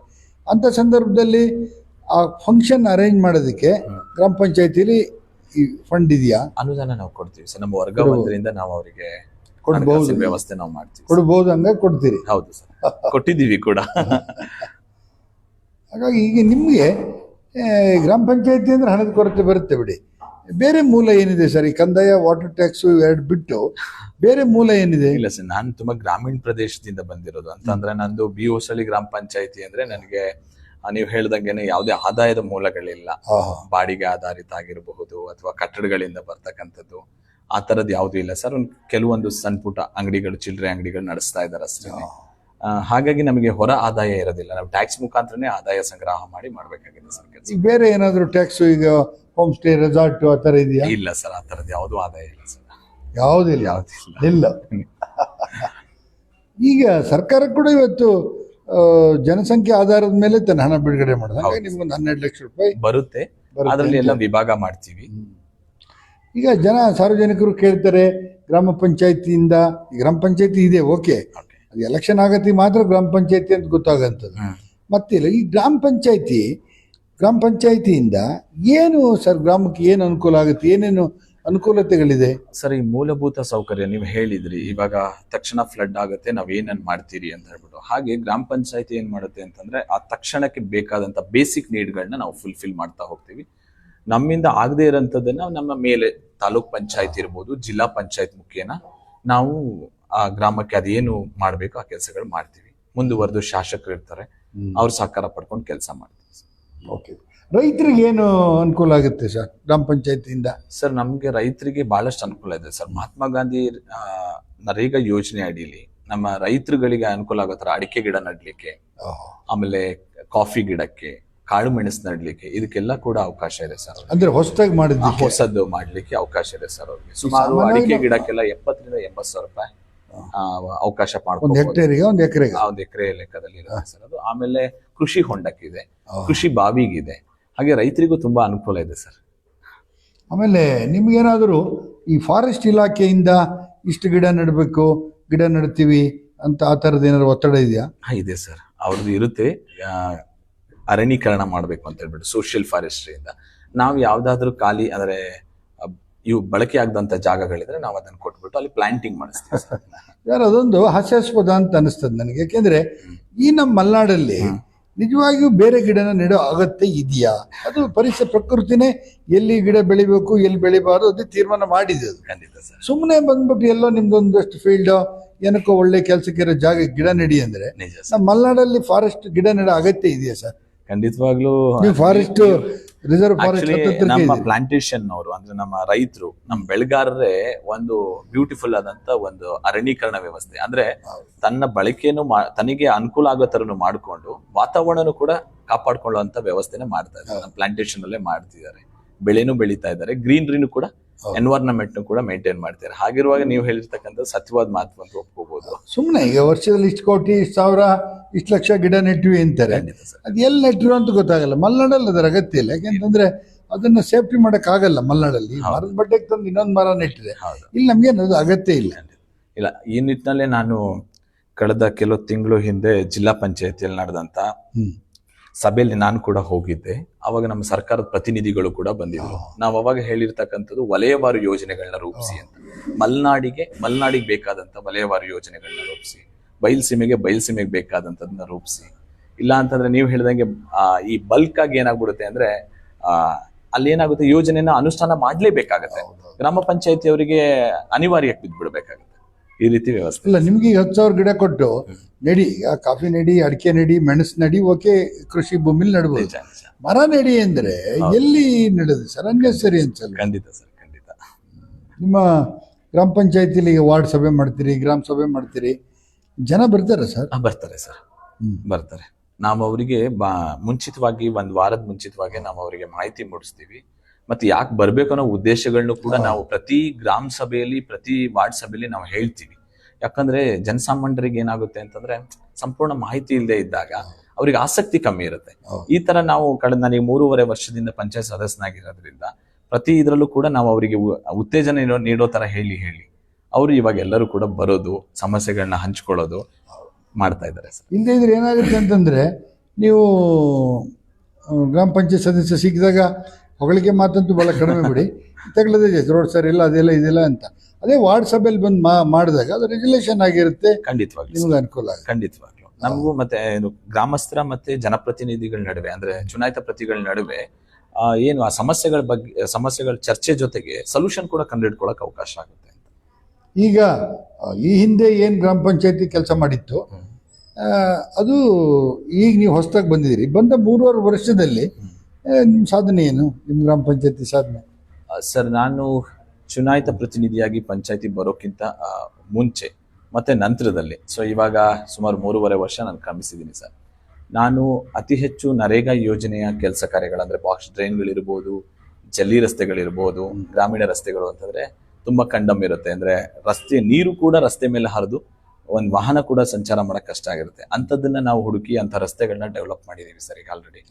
ಆಮೇಲೆ ಮುಖ್ಯ ರಸ್ತೆಗಳಲ್ಲಿ ನಮ್ಗೆ ಶಾಸಕರಿಂದ ಅನುದಾನ ರಿಕ್ವೆಸ್ಟ್ ಮಾಡ್ಕೊಂಡು ಅವರದ ಅನುದಾನ ತಿಳಿಸಿ ರಸ್ತೆಗಳನ್ನು ಕೂಡ ಅಭಿವೃದ್ಧಿ ಮಾಡಿದೀವಿ ಸರ್ ಈಗ ಆಲ್ರೆಡಿ. ಇನ್ನೂ ಮಾಡುವಂತ ಆಲೋಚನೆಗಳಿದೆ. ಈಗ ನನ್ನಲ್ಲಿ ಒಂದು ಬಿ ಹೊಸಳ್ಳಿಂದ ಮತ್ತಿಕಟ್ಟೆ ಅಂತ ಒಂದು ಪ್ರದೇಶ ಇದೆ. ಸಂಪರ್ಕ ಮಾಡೋ ಒಂದು 3.5-4 ಕಿಲೋಮೀಟರ್ ರಸ್ತೆ ತುಂಬಾ ಹಾಳಾಗಿರ್ತಕ್ಕಂಥದ್ದು. ಅದನ್ನ ಈಗ ಸ್ವಲ್ಪ ಗ್ರಾಮ ಪಂಚಾಯತಿಯಿಂದನೂ ಅಭಿವೃದ್ಧಿ ಮಾಡಿದೀವಿ. ನಾವೀಗ ಅದನ್ನ PMGSY ಅಲ್ಲಿ ಮಾಡಬೇಕು ಅಂತ ಹೇಳಿ ಅದನ್ನು ಕೂಡ ಮಾನ್ಯ ಶಾಸಕರಲ್ಲಿ ರಿಕ್ವೆಸ್ಟ್ ಮಾಡ್ಕೊಂಡಿದೀವಿ. ಅವ್ರು ಕೂಡ ಸಾಥ್ ಕೊಡ್ತಾ ಇದ್ದಾರೆ. ಸೊ ಶಾಸಕರು ಇರೋದ್ರಿಂದ ನಮ್ಮ ಪಂಚಾಯತ್ ವ್ಯಾಪ್ತಿಯಲ್ಲಿ ಒಂದಷ್ಟು ಕೆಲಸ ಕಾರ್ಯಗಳು ಅಚ್ಚುಕಟ್ಟು ನಡೀತಾ ಇದೆ ಅಂತ ಅನ್ಕೊಂತೀನಿ. ನೀವು ಇಷ್ಟೆಲ್ಲ ಈಗ ತಿರುಗಾಡ್ತಿರಲ್ಲ ಮಳೆಗಾಲದಲ್ಲಿ, ನೋಡಿ ಈಗ ಲೋಕೋಪಯೋಗಿ ರಸ್ತೆಗಳಿದೆ, ತಾಲೂಕಿನ ಬೇರೆ ಬೇರೆ ರಸ್ತೆಗಳಿದೆ. ಬಾಕ್ಸ್ ಚರಂಡಿನೇ ಎಲ್ಲ ಕಡೆ ಮಾಡೋಕ್ಕಾಗಲ್ಲ. ಇರೋ ಚರಂಡಿನೇ ಒಂದಷ್ಟು ಕ್ಲೀನ್ ಮಾಡಿದ್ರೆ ಕೋಟ್ಯಾಂತರ ರೂಪಾಯಿ ಖರ್ಚು ಮಾಡಿರೋ ರಸ್ತೆ ಉಳಿತದಲ್ವಾ? ಪ್ರತಿ ವರ್ಷ ಆಕ್ಚುಲಿ ಇರುತ್ತೆ. ಈಗ PWD ಅಲ್ಲಿ PWD ಅಲ್ಲೆಲ್ಲ ಇರುತ್ತೆ, ರಸ್ತೆ ಮೇಂಟೆನೆನ್ಸ್ ಚಾರ್ಜಸ್ ಅಂತ ಇರುತ್ತೆ. ಅದನ್ನ ಸರಿಯಾದ ರೀತಿ ಮಾಹಿತಿ ಪಡ್ಕೊಂಡು ಆ ಊರಿನಲ್ಲಿ ಹಾದೋಗಿರ್ತಕ್ಕಂಥ, ಅಂದ್ರೆ ಫಾರ್ ಎಕ್ಸಾಂಪಲ್ ಯಾವ್ದೋ ಒಂದು ಊರಲ್ಲಿ ಆ ರಸ್ತೆ ಹಾದೋಗಿದೆ ಅಂದ್ರೆ ಆ ಸ್ಥಳೀಯ ಗ್ರಾಮಸ್ಥರು ಅಥವಾ ಜನಪ್ರತಿನಿಧಿಗಳು ಇಲಾಖೆಯಲ್ಲಿ ಚರ್ಚೆ ಮಾಡಿ ಆ ಅನುದಾನದಲ್ಲಿ ಅದನ್ನ ಅಭಿವೃದ್ಧಿ ಪಡಿಸ್ಲಿಕ್ಕೆ ಅನುಕೂಲ ಇದೆ ಸರ್, ಮಾಡಬಹುದು. ಈಗ ಕೆಲವೊಂದ್ಸರಿ ಏನಾಗುತ್ತೆ ಅಂದ್ರೆ ರಸ್ತೆ ಹಾಳಾಗೋದು ನಿಮ್ ಕಣ್ಣೆದುರಿಗೆ ಕಾಣುತ್ತೆ. ಮತ್ತೆ ಒಂದು ಸೋಷಿಯಲ್ ವರ್ಕ್ ಮಾಡೋಂಥವ್ರು ನಿಮ್ಮಲ್ಲೂ ಇದ್ದಾರೆ. ಒಂದು ಶ್ರಮದಾನ, ಒಂದು ಈ ತರ ಏನಾದ್ರು ಮಾಡ್ಬೋದಲ್ಲ? ಖಂಡಿತವಾಗ್ಲು ಸರ್, ಅಲ್ವಾ? ನನ್ನೂರಲ್ಲಿ ಒಂದು 40 ಜನ ತಂಡ ಇದೆ ಆ ತರ. ಅವ್ರು ಕೂಡ ಕೆಲವೊಂದು ಸಂದರ್ಭಗಳಲ್ಲಿ ಸಹಕಾರ ಮಾಡ್ತಾರೆ ಸರ್. ಅಲ್ಲ, ಈಗ 40 ಜನ ಇದ್ದಾರೆ ಅಂತಂದ್ರೆ ಇಡೀ ನಿಮ್ಮ ಗ್ರಾಮ ಪಂಚಾಯಿತಿಯ ಏನು ಡಾಮರ್ ರಸ್ತೆಗಳಿದೆ ಅದ್ರ ಮೇಲೆ ಹರಿದಂತ ನೀರನ್ನು ತಡಿಬಹುದು. ಯಾಕಂದ್ರೆ ಎಲ್ಲೋ ಒಂದ್ ಕಡೆ ಸಣ್ಣ ತಡೆದ್ರೆ ದೊಡ್ಡ ಅನಾಹುತನೇ ಕಡಿಮೆ ಆಗುತ್ತೆ. ಖಂಡಿತವಾಗಿ ಅದೊಂದು ನಿಮ್ಮ ಗ್ರಾಮ ಪಂಚಾಯತಿಯಿಂದ ನೀವು ಈ ವರ್ಷ ಅಂತಲ್ಲ, ಮುಂದಿನ ವರ್ಷನಾದ್ರೂ ಮಳೆ ಹಿಡಿಯೋಕ್ಕಿಂತ ಮುಂಚೆನೆ ಇರೋ ಚರಂಡಿನ ಒಂದಷ್ಟು ಊರ್ನವ್ರನ್ನ, ಇಲ್ಲ ನೀವು ಆರ್ಥಿಕವಾಗಿ ಚೆನ್ನಾಗಿದ್ದೀರಿ, ಒಂದಷ್ಟು ನಿಮ್ಮ ಮನೆ ಹತ್ರ, ನಿಮ್ಮೂರು, ಮತ್ತೆ ನಮ್ಮಲ್ಲೆಲ್ಲ ಕೃಷಿ ಭೂಮಿ ಇರೋದ್ರಿಂದ ಕೃಷಿ ಭೂಮಿಯ ತೋಟದ ಪಕ್ಕದಲ್ಲಿ ಇರತಕ್ಕಂಥ ಚರಂಡಿನ ಅಟ್ಲೀಸ್ಟ್ ಅವರು ತೋಟದವ್ರು ಮಾಡ್ಬೋದಲ್ಲ? ಅಲ್ಲ, ಆ ತರ ಒಂದು ಅವೇರ್ನೆಸ್ ನೀವು ಮೂಡಿಸ್ತೀವಿ ಸರ್. ಮೂಡಿಸಿರಿ, ರಾಜ್ಯದಲ್ಲೇ ನೀವು ಪ್ರಥಮ ಆಗ್ಬೋದು. ಜನಸಾಮಾನ್ಯರಿಗೆ ಅವರ ಜಮೀನ್ ಮಾಲೀಕರು ಇರ್ತಾರೆ, ನಮ್ಮ ಪಬ್ಲಿಕ್ ರಸ್ತೆ ಇದೆ, ಪಕ್ಕದಲ್ಲಿ ಜಮೀನ್ ಇರುತ್ತೆ, ಅವರಿಗೂ ಕೂಡ ನಾವು ಮಾಹಿತಿ ಹೇಳ್ತೀವಿ. ಆದಷ್ಟು ಸ್ವಚ್ಛವಾಗಿ ಇಟ್ಕೊಳ್ಳಿ ಅಂತ ಬಹಳಷ್ಟು ಜನ ನಮ್ಮ ಊರಲ್ಲಿ ಮೇಂಟೈನ್ ಮಾಡ್ತಾ ಇದ್ದಾರೆ ಸರ್ ಆಲ್ರೆಡಿ. ಅಲ್ಲ, ಮಾಡದೇ ಇದ್ರು ಕೂಡ ನಾನು ನಿಮ್ಗೆ ಹೇಳಂತದ್ದು ಖಂಡಿತ ಏನಂತಂದ್ರೆ, ನಿಮ್ಮ ಗ್ರಾಮ ಪಂಚಾಯತಿಂದನೇ ಶುರುವಾಗ್ಲಿ. ಇನ್ನು ಮೇ ತಿಂಗಳು ಒಂದು ರಸ್ತೆ ಕ್ಲೀನ್ ಮಾಡೋದೇ ಕೆಲಸ, ಮಳೆ ಬರಲಿ ಬಿಡ್ಲಿ. ಮೇನಲ್ಲಿ ಮಾಡೋದು, ಈಗಾದ್ರೆ ಕೆಸರು ತುಂಬಿರುತ್ತೆ ಎಲ್ಲ. ಒಂದು ಮೇನಲ್ಲಿ ನೀವೇ ಆ ಕೆಲಸವನ್ನ ಒಂದು ಸಮಾಜ ಸೇವಕರು ಬೇರೆ ಬೇರೆ ವರ್ಗದವರಿಂದ ಮಾಡಿಸಿದ್ರೆ, ನೀವು ಒಂದಷ್ಟು ರಿಸ್ಕ್ ತಗೊಂಡ್ರೆ ಎಲ್ಲೂ ಕೂಡ ನೀವು ನೋಡಿರ್ಬೋದು. ನಿಮ್ಮ ರಸ್ತೆ ಮೇಲೆ ಹೋಗ್ತಾ ಇಲ್ವಾ ನೀರು? ರಸ್ತೆನೇ ಹಾಳ. ಬಟ್ ನೀವು ಹೇಳಿದಾಗೇನೆ ಅದ್ರ ಮಳೆಗಿಂತ ಮುಂಚಿತವಾಗಿಯೂ ಕೂಡ ನಾವು ಕೆಲಸ ಕಾರ್ಯಗಳನ್ನ ಪಂಚಾಯತ್ ಒಂದು ಇಡೀ ಗ್ರಾಮ ಪಂಚಾಯತಿ ಅಂತ ಒಂದು ತಗೊಳ್ಳಿ, ಆಗ ಅದನ್ನು ನಾವು ನಿಮ್ಮ ತೋರಿಸ್ತೀವಿ ದೇಶಕ್ಕೆ. ಆಗ ಅಲ್ಲಿಂದ ಬೇರೆ ಗ್ರಾಮ ಪಂಚಾಯತಿಗಳು ಒಂದಷ್ಟು ಆಕ್ಟಿವ್ ಆಗುತ್ತೆ. ಎಲ್ಲಿ ಕಲ್ತ್ರಿ ನೀವು ಅಂದ್ರೆ ನಾವು ಸಲ ಗ್ರಾಮ ಪಂಚಾಯತಿ ಅನ್ಬೇಕು. ಖಂಡಿತವಾಗ್ಲೂ ಒಳ್ಳೆ ಕೆಲಸ ಅಲ್ಲ ಸರ್? ಖಂಡಿತವಾಗ್ಲೂ ನಿಮ್ ಸಲಹೆ ತಗೊಂಡು ಮುಂದಿನ ದಿನಗಳ ಇನ್ನೂ ಹೆಚ್ಚು ಕೆಲಸ ಮಾಡ್ತೀವಿ. ಈಗ ಟೋಟಲಿ ನಿಮ್ಮ ಗ್ರಾಮ ಪಂಚಾಯತಿ ಇರೋ ಸವಾಲೇನು ಸರ್? ಈಗ ಅಲ್ಲಿ ಚೇರಿಗೆ ಹೋಗಿ ಕೂದ್ರಿ, ಹಾ ಸರ್. ಫಸ್ಟೇ ಹೋಗಿದ್ರಿ ಮೆಂಬರ್ ಆಗಿ, ಸರ್ ಈಗ ಅಧ್ಯಕ್ಷ ಸ್ಥಾನದಲ್ಲಿ ಕೂತಿದ್ದೀರಿ. ಹೌದು ಸರ್. ಈಗ ಬಂದಿರೋಂಥ ಅರ್ಜಿಗಳು ಮತ್ತು ಏನು ಸವಾಲು ಸರ್? ಇನ್ನೂ ನೀವು 1.5 ವರ್ಷ ನಡೆಸಬೇಕು ಗ್ರಾಮ ಪಂಚಾಯತಿನ, ಏನು ಸವಾಲು ಏನು ಸರ್? ಸರ್, ನನಗೆ ದೊಡ್ಡ ಸವಾಲಾಗಿರ್ತಕ್ಕಂಥ ವಿಚಾರ ಒಂದು ನಿವೇಶನ, ಮತ್ತೆ ಒಂದು ಏನು ಮನೆಗಳನ್ನ ಕೊಡ್ತಕ್ಕಂಥದ್ದು. ಯಾಕಂದ್ರೆ ನನ್ನಲ್ಲಿ ಒಂದು ಸಮುದಾಯದ ಜನ, ನನ್ನ ಕ್ಷೇತ್ರ ಅಂತಲ್ಲ, ಪ್ರತಿ ಒಂದು ಮೂಡಿಗೆರೆ ವಿಧಾನಸಭಾ ಕ್ಷೇತ್ರದೊಳಗಡೆ ನಾವು ಗಮನಿಸಿದಾಗ ಬಹಳ ಬೇಸರ ಆಗುತ್ತೆ ಅವ್ರು ವಾಸ ಮಾಡ್ತಿರ್ತಕ್ಕಂಥ ರೀತಿ. ಇವತ್ತು ಕೂಡ ನೀವು ಹೇಳಿದಾಗ ಈಗ 75-77 ವರ್ಷ ಎಲ್ಲ ಕಳೆದು ಹೋಗಿದೆ. ಜನಸಾಮಾನ್ಯರು ಇವತ್ತು ಕೂಡ ಒಂದು ಸಣ್ಣ ಟಾರ್ಪಲ್ ಶೆಡ್ಗಳಲ್ಲಿ ವಾಸ ಮಾಡುವಂಥದ್ದು, ಒಂದು ತಗಡು ಶೆಡ್ ಇದರಲ್ಲಿ ಗುಡಿಸಲಲ್ಲಿ ವಾಸ ಮಾಡುತ್ತ ನೋಡಕ್ ತುಂಬಾ ಬೇಜಾರಾಗುತ್ತೆ ಸರ್. ನಾನು ಅನ್ಕೊಳ್ಳೋದು ಕೆಲವೊಂದು ವರ್ಷದ ಒಳಗಡೆ ಅವುಗಳು ಬದಲಾಗಬೇಕು. ಕನಿಷ್ಠ ಒಂದು ಹೆಂಚಿನ ಮನೆಯಲ್ಲಾದ್ರು ಜನ ವಾಸ ಮಾಡಂಗೆ ಆಗ್ಬೇಕು ಅನ್ನೋದೊಂದು ಆಲೋಚನೆ ಇದೆ ಸರ್. ಬಟ್ ಎಲ್ಲವನ್ನು ಕೂಡ ಸರ್ಕಾರ ಮಾಡ್ಲಿಕ್ಕೆ ಸಾಧ್ಯ ಆಗಿಲ್ಲದೆ ಇರ್ತಕ್ಕಂಥದ್ರಿಂದ ನಾನು ಕೂಡ ಇವಾಗ ಬಹಳಷ್ಟು ನನ್ನ ಸ್ನೇಹಿತರುಗಳ ಮುಖಾಂತರ ದೊಡ್ಡ ದೊಡ್ಡ ಕಂಪನಿಗಳಲ್ಲಿ CSR ಫಂಡ್ಸ್ ಅಂತ ಸಿಗುತ್ತೆ, ಆ ನಿಟ್ಟಿನಲ್ಲಿ ಗಮನ ಹರಿಸಿದ್ದೀನಿ. ನಾನೊಂದು ಕಂಪನಿ ಒಟ್ಟಿಗೆ ಮಾತಾಡಿದ್ದೀನಿ, ಒಂದು 10 ಮನೆನ ನಿರ್ಮಾಣ ಮಾಡಿಕೊಡ್ಬೇಕು ಅಂತ ಹೇಳ್ಬಿಟ್ಟು ಸಾಥ್ ಕೊಡೋದ್ರಲ್ಲಿ ಇದ್ದಾರೆ ಅವ್ರು ಕೂಡ. ಸೊ ಮುಂದಿನ ದಿನಗಳಲ್ಲಿ ಆ ಸಾಧಕ ಬಾಧಕಗಳು ಮತ್ತೆ ಬಹಳ ಮುಖ್ಯವಾಗಿರ್ತಕ್ಕಂಥದ್ದು ಇಲ್ಲಿ ರೆಕಾರ್ಡ್ ಸೈಡ್ ಡಿಫ್ರೆನ್ಸ್ಗಳು.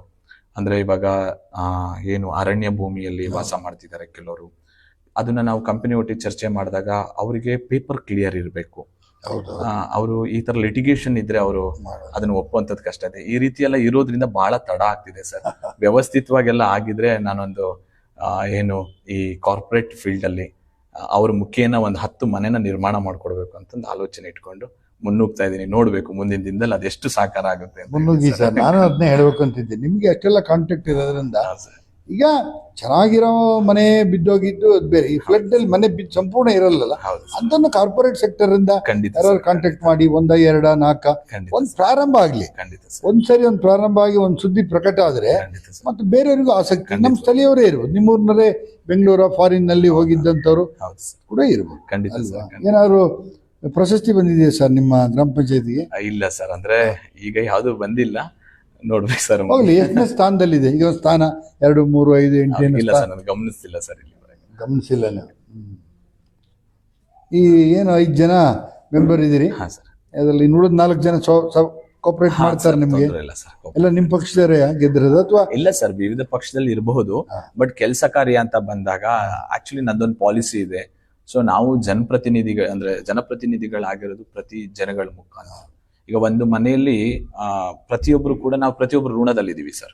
ನಮ್ಗೆ ಮತ ಹಾಕಿ ಕಳಿಸಿದ್ದಾರೆ, ನಮ್ಗೆ ಅವ್ರು ಸೇವೆ ಮಾಡ್ಬೇಕಾಗಿರೋದೇ ನಮ್ ಧರ್ಮ. ಈಗ ನಾವಿಲ್ಲಿ ಕೂತಿರೋದು, ನಾವು ಪಂಚಾಯತಿಯಲ್ಲಿ ಇವತ್ತು ಸದಸ್ಯರಾಗಿರ್ಬೋದು ಅಥವಾ ಅಧ್ಯಕ್ಷರಾಗಿರ್ಬೋದು, ಉಪಾಧ್ಯಕ್ಷರಾಗಿರ್ಬೋದು, ನಮ್ಮೆಲ್ಲರ ಮೇಲೆ ಋಣ ಇದೆ ಸರ್. ಸೊ ಹಂಗಾಗಿ ನಾವು ಅವ್ರಿಗೆ ಗೌರವಪೂರ್ವಕವಾಗಿ ಕೆಲಸ ಮಾಡ್ತಾ ಇದೀವಿ ಸರ್. ಈಗ ಅವ್ರು ಸಹಕಾರ ಕೊಡ್ತಾರೆ, ನಿಮ್ ಮನೆಯವ್ರ ಸಹಕಾರ ಇದೆ? ಖಂಡಿತವಾಗ್ಲಿ ಇದೆ ಸರ್. ಯಾಕೆಂದ್ರೆ ಈಗ ಬರೀ ಮೆಂಬರ್ಸ್ ಫಸ್ಟ್ ಬೇಡ ಅಂತಿದ್ರು, ಹೋಗ್ಲಿ ಗ್ರಾಮ ಪಂಚಾಯತ್ ಮೆಂಬರ್ ಆದ್ರೆ, ಈಗ ಅಧ್ಯಕ್ಷ ಆದ್ಮೇಲೆ ಮನೇಲೇ ಇರಲ್ಲ, ಯಾವಾಗ ನೋಡಿದ್ರು ಫೋನಲ್ಲಿ ಇರ್ತೀರಿ, ಮಕ್ಕಳ ಜೊತೆ ಸ್ಪೆಂಡ್ ಮಾಡಲ್ಲ ಸಮಯ, ನಮ್ ಜೊತೆ ಕಾಲ ಕಳೆಯಲ್ಲ ಅಂತ ಬಯಲ್ವಾ? ಇಲ್ಲ ಸರ್, ಆಕ್ಚುಲಿ ಅವರು ನೋಡಿ ಈಗ ಅವ್ರಿಗೆ ಅನುಭವ ಆಗಿದೆ. ಸೊ ಹಂಗಾಗಿ ಆತರ ಏನು ಮಾತುಕತೆ ಆಗ್ತಾ ಇಲ್ಲ. ಸೊ ಜಸ್ಟ್ ಅಂದ್ರೆ ನಾನು ಕೂಡ ಅದಕ್ಕೂ ಕೂಡ ಒಂದು ಟೈಮ್ ಅಂತ ಮಾಡ್ಕೊಂಡಿದ್ದೀನಿ. ಈಗ ಯಾವ ಟೈಮಲ್ಲಿ ಇದ್ ಮಾಡ್ಬೇಕು ಅಂತ ಫ್ಯಾಮಿಲಿಗೂ ಟೈಮ್ ಕೊಡ್ಲೇಬೇಕಾಗುತ್ತೆ. ಪ್ರತಿಯೊಬ್ಬರಿಗೂ, ಪ್ರತಿ ಜನಪ್ರತಿನಿಧಿಗಳಿಗೆ ಅದೊಂದು ಸವಾಲ್ ಇರುತ್ತೆ. ಇನ್ನು ಬಂದ್ರೆ ನಿಮ್ ಗ್ರಾಮ ಪಂಚಾಯತಿಯಲ್ಲಿ ಕೆಲಸ ಮಾಡೋಂಥ PDO, ಸೆಕ್ರೆಟರಿ ಅಥವಾ ಬೇರೆ ವರ್ಕರ್ಸ್ ನಿಮಗೆ ಕೋಪರೇಟ್ ಮಾಡ್ತಾರ ಅಥವಾ ಬೇರೆ ಸದಸ್ಯರ ಜೊತೆ ಸೇರಿ ಏನಾದ್ರು ಮಸಲತ್ ಮಾಡ್ತಾರಾ? ಇಲ್ಲ ಸರ್, ಆತರ ಏನಿಲ್ಲ, ಒಳ್ಳೆ ರೀತಿಯಲ್ಲಿ ಕೆಲಸ ಕಾರ್ಯ ನಡೀತಾ ಇದೆ ಸರ್. ಈ ಸಾಮಾನ್ಯ ನೀವು ಪೇಪರ್ಲಿ ಎಲ್ಲ ಕಡೆ ನ್ಯೂಸ್ ನೋಡ್ತಿಲ್ಲ, ಗ್ರಾಮ ಪಂಚಾಯತಿಲಿ ಭ್ರಷ್ಟಾಚಾರ ಆಗಿದೆ, ಮಾತಿರ್ತೀರಿ ಭ್ರಷ್ಟಾಚಾರ ಅಂತ ಹೇಳಿ. ನಿಮ್ ಪಂಚಾಯತಿಲಿ ಆ ತರ ಭ್ರಷ್ಟಾಚಾರ ಇದೆ ಸರ್? ಭ್ರಷ್ಟಾಚಾರ ಅಂತ ಹೇಳಿ ಈಗ ಆಪಾದನೆನ ಯಾರು ಬೇಕಾದ್ರೂ ಮಾಡ್ಲಿಕ್ಕೂ ಅವಕಾಶ ಇರುತ್ತೆ ಸರ್. ಅದನ್ನ ಸಾಬೀತ್ ಮಾಡ್ಬೇಕಾಗಿರೋದು ಕೂಡ ಅದಕ್ಕೆ ಸಂಬಂಧಪಟ್ಟಂತ ವ್ಯವಸ್ಥೆ ಇರುತ್ತೆ ಸರ್. ಅದು ಸಾಬೀತಾದ ನಂತರನೇ ಆ ಸವಾಲ್ನ ಎತ್ಕೊಳ್ಳೋದಲ್ವಾ. ಸೊ ಹಾಗೆ ಆತರ ಯಾವ್ದು ಇಲ್ಲ ಸರ್. ಅಂದ್ರೆ ಈಗ ಕೆಲವು ಕಡೆ ಏನಾಗುತ್ತೆ ಅಂದ್ರೆ ಶ್ರೀಮಂತರು ಇಲ್ಲ ಹೈಲಿ ಎಜುಕೇಟೆಡ್ ಆದವರು ಇಲ್ಲ ಅನ್ಎಜುಕೇಟೆಡ್ ಯಾರು ಕೂಡ ಬಿಲ್ಲನ್ನು ನೋಡಲ್ಲ. ಅವ್ರು 2 ವರ್ಗ. ಅವರಿಗೆ ದೊಡ್ಡಸ್ತಿಕೆ, ನಾನೇನಾದ್ರು ಬಿಲ್ಲನ್ನು ನೋಡಿದರೆ ಇವ್ರಿಗೇನು ಗೊತ್ತಿಲ್ಲ ಅಂತ ಏನಾದ್ರು ತಿಳ್ಕೊಂಬಿಟ್ರೆ PDO ಅಂತ. ಅನ್ಎಜುಕೇಟೆಡ್ ಇದ್ರೆ ಅವ್ರಿಗೆ ಗೊತ್ತಾಗಲ್ಲ, ಸೈನ್ ಹಾಕ್ತಾರೆ ಅಂತ. ಈ ಥರದ್ದು ಏನಾದ್ರು ನಿಜವಾಗ್ಲೂ PDOಗಳು ಕಾರ್ಯದರ್ಶಿಗಳು ಆ ಥರ ಸೈನ್ ಹಾಕಿಸ್ತಾರಾ ಸರ್? ನಿಜನಾ ಅದು? ನನ್ನ ಗಮನಕ್ಕೆ ಬಂದಾಗ ನಾನೀಗ ಕಳೆದ 8 ತಿಂಗಳಿಂದ ಅಧ್ಯಕ್ಷರಾಗಿ ನಿರ್ವಹಣೆ ಮಾಡ್ಕೊಂಡು ಹೋಗ್ತಾ ಇರುವ ದಿನದಿಂದನೂ ಆ ತರದ್ ಯಾವ್ದು ವ್ಯತ್ಯಯಗಳು ಕಂಡು ಬಂದಿಲ್ಲ ಸರ್. ಈಗ ನೀವು ಪ್ರತಿ ಒಂದು ಬಿಲ್ ನೋಡಿ ಸೈನ್ ಹಾಕ್ತೀರಾ ಅಥವಾ? ನೋಡ್ತೀವಿ ಸರ್ ನಾವು. ಆಕ್ಚುಲಿ ನಾವೊಂದು ಚೆಕ್ ನನಗೊಂದು ಸೈನಿಂಗ್ ಪವರ್ ಇದೆ. ಈಗ ಒಂದ್ ಚೆಕ್ ಹಾಕ್ಬೇಕು ಅಂದ್ರೆ ಅದನ್ನ ನೇರವಾಗಂತೂ ಹಾಕೋದಿಲ್ಲ, ಚರ್ಚೆ ಮಾಡ್ಬಿಟ್ರು ಸೆಕ್ರೆಟರಿ ಒಟ್ಟಿಗೆ PD ಒಟ್ಟಿಗೆ ಚರ್ಚೆ ಮಾಡಿ ಅದ್ ಯಾರಿಗ ಅದ್ ಸಲ್ಬೇಕು ಅದು ಗಮನ ಹರಿಸಿಯೇ ಮಾಡುವಂಥದ್ದು ಸರ್. ಈ ಅಶುದ್ಧ ಗಂಗಾ ನೀರಿನ ಘಟಕ ಇದೆ ನಿಮ್ಮೂರಲ್ಲಿ ಇದೆಯಾ? ನಮ್ಮೂರಲ್ಲಿ ಇದೆ ಸರ್. ಓಪನ್ ಆಗಿದೆಯಾ? ಇಲ್ಲಲ್ಲ ಸರ್, ಅದು ಇದೆ ಸರ್, ಇವಾಗ್ಲೂ ಕೂಡ ಇದೆ. ಆಕ್ಚುಲಿ ನಾನು ಅದ್ರ ಬಗ್ಗೆ ಚಾಲ್ತಿನಲ್ಲಿ ಇದೆಯಾ? ಮಾತಾಡ್ಬೇಕು ಅಂತ ಉದ್ಘಾಟನೆ ಆಗಿದೆಯಾ? ಆಗಿದೆ ಸರ್, ಆಗಿದೆ. ಆಕ್ಚುಲಿ ಅದೇ ನಾನು ಹೇಳಿದ್ದು, ಈ ವಲಯವಾರು ಯೋಜನೆಗಳನ್ನ ಯಾಕೆ ರೂಪಿಸ್ಬೇಕು ಅಂತ ನಾನು ಅನ್ಕೊಂಡೆ. ನನ್ನ ಮನಸ್ಸಲ್ಲಿ ಯಾಕೆ ಬಂತು ಇದು, ಕಳೆದ ಬಾರಿ ನಾನು ಜಿಲ್ಲಾ ಪಂಚಾಯತ್ ಅಲ್ಲಿ ನಾನು ಮೂಡಿಗೆರೆ ತಾಲೂಕಿಂದ ನಾನು ಪ್ರತಿನಿಧಿಸಿದೆ. ಆ ಸಂದರ್ಭದಲ್ಲೂ ನಾನು ಅಲ್ಲಿ ನನ್ನ ಸಂಬಂಧಪಟ್ಟವ್ರಿಗೆ ನಾನು ವಿಚಾರ ಚರ್ಚೆ ಮಾಡಿದೆ ಇದು ಕೂಡ. ಸೊ ಇದು ನೋಡಿ, ಬಯಲ್ಸೀಮೆಗಳಲ್ಲಿ ಇದು ಅತಿ ಹೆಚ್ಚು ಉಪಯೋಗ ಆಗ್ತಾ ಇದೆ, ಬಹಳ ಬಳಕೆ ಆಗ್ತಾ ಇದೆ. ಹೇಗಿದೆ ಅಂತಂದ್ರೆ ಸರ್ಕಾರ ಕೊಟ್ಟಂತ ಯೋಜನೆನ ಬಳಕೆ ಮಾಡೋದ್ರ ಜೊತೆಗೆ ದಾನಿಗಳ ಸಹಾಯದಿಂದನೂ ಕೂಡ ಇವತ್ತು ಶುದ್ಧ ಗಂಗಾ ಘಟಕಗಳು ಅದು ತುಂಬಾ ಅಚ್ಚುಕಟ್ಟಾಗಿ ನಡೀತಾ ಇದೆ. ಮಲೆನಾಡು ಭಾಗದಲ್ಲಿ ಏನಾಗಿದೆ ಅಂದ್ರೆ ಕುಡಿಯೋ ನೀರು ಎಲ್ಲರಿಗೂ ಸಫಿಶಿಯಂಟ್ ಆಗಿ ಸಾಮಾನ್ಯ ತಲುಪ್ತಾ ಇರೋದ್ರಿಂದಾಗಿ ಅದರ ಬಳಕೆನ ಮಾಡ್ಕೊಳ್ಳೋದು ತುಂಬಾ ಕಡಿಮೆ ಆಗಿದೆ. ಬಹಳಷ್ಟು ಸುಮಾರು ಆ ಘಟಕಕ್ಕೆ ಸುಮಾರು ಒಂದು 10 ಲಕ್ಷ ರೂಪಾಯಿದು ಅನುದಾನ ವ್ಯಯ ಆಗುತ್ತೆ ಅಂತ ನಾನು ಕೇಳ್ಪಟ್ಟೆ. ನಾನ್ ಪಂಚಾಯತಿ ಸದಸ್ಯನಾದಾಗ ಈ ತರದ್ದು ವಿಚಾರಗಳನ್ನ ಗಣನೆಗೆ ಹಾಕೊಂಡು ಇದನ್ನ ನಾವು ಉದ್ಘಾಟನೆನೂ ಸಹ ಮಾಡಿ ಜನಗಳಿಗೆ ಮಾಹಿತಿನೂ ಕೂಡ ಮುಟ್ಟಿಸ್ದು ಇದನ್ನ ಬಳಕೆ ಯಾವ ರೀತಿ ಮಾಡೋದು, ಇದು ರೆಗ್ಯುಲರ್ ಬಳಕೆ ಆಗ್ತಾ ಇದ್ರೆ ಅದನ್ನ ನಿರ್ವಹಣೆ ಮಾಡ್ಲಿಕ್ಕೂ ಕೂಡ ಈಸಿ ಆಗುತ್ತೆ. ಅದು ಬಳಕೆ ಆಗದೆ ಇದ್ದಾಗ ಏನಾಗುತ್ತೆ, ಟ್ಯಾಂಕ್ಗಳೆಲ್ಲ ರಸ್ಟ್ ಬರುತ್ತೆ, ಮತ್ತೆ ಪಾಚಿ ಕಟ್ಟುತ್ತೆ, ಗಲೀಜಾಗುತ್ತೆ. ಸೊ ಹಾಗಾಗಿ ಅದು ನಾನು ನನ್ನ ಪಂಚಾಯತಿ ಅಂತಲ್ಲ, ಇಡೀ ಕ್ಷೇತ್ರದಲ್ಲಿ ಎಲ್ಲೂ ಕೂಡ ಅದು ಬಳಕೆ ಆಗ್ತಿಲ್ಲ ಅಂತಾನೆ ನನಗೆ ಅನಿಸ್ತಾ ಇರೋದು ಸರ್. ಅದು ಒಂದು ಏನ್ ಮಾಡ್ತಾರೆ ಅಂದ್ರೆ, ಜನಸಂಖ್ಯೆ ಇರೋ ಜಾಗದಲ್ಲಿ ಜಾಗ ಸಿಗಲ್ಲ. ಹೌದು ಸರ್, ಎಲ್ಲೋ ಒಂದ್ ಕಡೆ ಒಂದ್ ಮೂಲೆಯಲ್ಲಿ ಮಾಡ್ತಾರೆ. ಹೌದು, ಅದೇ ಅದೇ ವ್ಯತ್ಯಯ ಯಾಕೆ ಅಂದ್ರೆ ನಮ್ಮ ಮಲೆನಾಡು ಭಾಗದಲ್ಲಿ ತುಂಬಾ ದೂರ ಮನೆಗಳು. ಈಗ 1 ಕಿಲೋಮೀಟರ್ ಬಯಲ್ಸೀಮೆಯಲ್ಲಿ 1 ಕಿಲೋಮೀಟರ್ ರಸ್ತೆಯಲ್ಲಿ 20 ಮನೆಗಳಿರುತ್ತವೆ. ನಮ್ದು ಒಂದು ಮನೆ ಕ್ರಯಿಸಕ್ಕೆ 20 ಕಿಲೋಮೀಟರ್ ಬೇಕಾದಂತ ವ್ಯವಸ್ಥೆ ಇದೆ. ಹಾಗಾಗಿ ಇದು ನಮ್ಗೆ ಬಳಕೆ ಆಗಲ್ಲ. ಇದ್ರ ಬದಲಾಗಿ ಪೂರಕವಾಗಿ ಬೇರೆ ಯಾವ್ದಾದ್ರು ಒಂದು ವ್ಯವಸ್ಥೆಗಳನ್ನ ಮಾಡ್ಕೊಡುವಂಥದ್ದು ಒಳ್ಳೇದಿತ್ತು. ನೋಡಿ, ಪಟ್ಟಣದಲ್ಲಿ ಮೂಡಿಗೆರೆನೆ ತಗೊಂಡ್ರೆ ಈಗ ಸಂತೆ ಮೈದಾನದ ಹತ್ರ ಒಂದಿದೆ, ತುಂಬಾ ಚೆನ್ನಾಗಿ ವರ್ಕ್ ಆಗ್ತದೆ. 5 ರೂಪಾಯಿ ಕೊಟ್ರೆ 20 ಲೀಟರ್ ನೀರು. ಈಗ ಹೊಸದಾಗಿ ಒಂದ್ ಮಾಡಿದ್ದಾರೆ ಕೆಂಪೇಗೌಡ ಸಂಸ್ಥೆಯವರು, ಅದು ಕೂಡ ಬಹಳ ವರ್ಕೌಟ್ ಆಗುತ್ತೆ. ವ್ಯತ್ಯಾಸ ಯಾಕೆ ಅಂತಂದ್ರೆ ಗುಂಪು ಮನೆಗಳಿರುತ್ತೆ ಟೌನ್ ಅಲ್ಲಿ. ಬಳಕೆ ಕನ್ಸ್ಯೂಮರ್ಗೆ ಏನಾಗುತ್ತೆ ಅಂದ್ರೆ ಹತ್ರದಲ್ಲಿ ಇರುತ್ತೆ, ಅದು ಬಳಕೆ ಒಂದ್ಸರಿ ಮಾಡಿದ ನಂತರದಲ್ಲಿ ಚೆನ್ನಾಗಿದೆ ಅನ್ಸಿದ್ಮೇಲೆ ಅವ್ರು ಕಂಟಿನ್ಯೂ ಆಗ್ತಾ ಇರ್ತಾರೆ. ಗ್ರಾಮೀಣ ಪ್ರದೇಶದಲ್ಲಿ ಏನಾಗುತ್ತೆ, 5 ಕಿಲೋಮೀಟರ್ 3 ಕಿಲೋಮೀಟರ್ ಇಂದ ಬಂದ್ ತಗೊಂಡ್ ಹೋಗಕ್ ಆಗೋದಿಲ್ಲ, ಕ್ರಮಿಸೋಕ್ ಆಗಲ್ಲ ಅಷ್ಟು ದೂರ. ಸೊ ಹಂಗಾಗಿ ಅವುಗಳು ನೆಲೆಗುದಿ ಬಿದ್ಬಿಡುತ್ತೆ. ಈಗ ಅಲ್ಲಿ ಚಕ್ಮಕ್ಕಿ ಹತ್ರ KM ರಸ್ತೆಯ ಬಲಭಾಗಕ್ಕೆ ಮಾತ್ರ ಬಿ ಹೊಸಳ್ಳಿ ಪಂಚಾಯತಿಗೆ ಎಡಕ್ಕೂ ಬರುತ್ತಾ? KM ರಸ್ತೆಯ ಬಲಭಾಗಕ್ಕೆ ಎಡಭಾಗಕ್ಕೆ ಎರಡೂ ಸಿಗುತ್ತೆ ಸರ್, ಎರಡಕ್ಕೂ ಸಿಗುತ್ತೆ. ನೀವು ಬಂಕೇನಹಳ್ಳಿ ವ್ಯಾಪ್ತಿ ಬಂದ್ಬಿಟ್ಟು ಅಲ್ಲಿ ನಮ್ಮ ಏನು KM ರಸ್ತೆಯಿಂದ 1 ಕಿಲೋಮೀಟರ್ ಕ್ರಮಿಸಿದ ನಂತರ ಅಲ್ಲಿಗೆ ಬಂಕೇನಹಳ್ಳಿ ಪಂಚಾಯತಿ ಎಂಡ್ ಆಗ್ಬಿಟ್ಟು ಅಲ್ಲಿಂದ ಮುಂದೆ ಬಿ ಹೊಸಳ್ಳಿ ಪಂಚಾಯತಿ ಬರುತ್ತೆ ಸರ್. ಯಾಕೆ ಕೇಳಿದೆ ಅಂತಂದ್ರೆ, ಈಗ ನೋಡಿ, ಈಗ ಕಳೆದ 3-4 ವರ್ಷಗಳಿಂದ ಬಿಡಾಡಿ ದನಗಳು, ಹೌದು ಸರ್, KM ರಸ್ತೆನಲ್ಲಿ ಬಹಳ ಜನ, ಒಂದು 30-35 ದನ ಸತ್ತೋಗಿದಾವೆ ಅಂತ ಹೇಳ್ತಾರೆ. ಹೈವೇ, ಹೌದು. ಈಗ ದನ ಸತ್ತೋಗೋದ್ರ ಜೊತೆಗೆ ಲಾರಿಯವರು ಏನ್ ಗೊತ್ತಾ, ಬಸ್ನವ್ರು ಲಾರಿಯವರು ಹೊಡೆದು ಹೋಗ್ತಾರೆ. ಆದ್ರೆ ಕಾರು ಬೈಕು ಎಲ್ಲ ಅಪ್ಸೆಟ್ ಆಗಿ ಫ್ಯಾಮಿಲಿ ಎಲ್ಲ ಸತ್ತೋಗಿ ಏನೇನೋ ಹಗರಣಗಳಾಗಿದೆ. ಹಾಗಾಗಿ ಆ ಬಿಡಾಡಿ ದನಗಳನ್ನ ಏನ್ ಮಾಡ್ಬೋದು ಸರ್?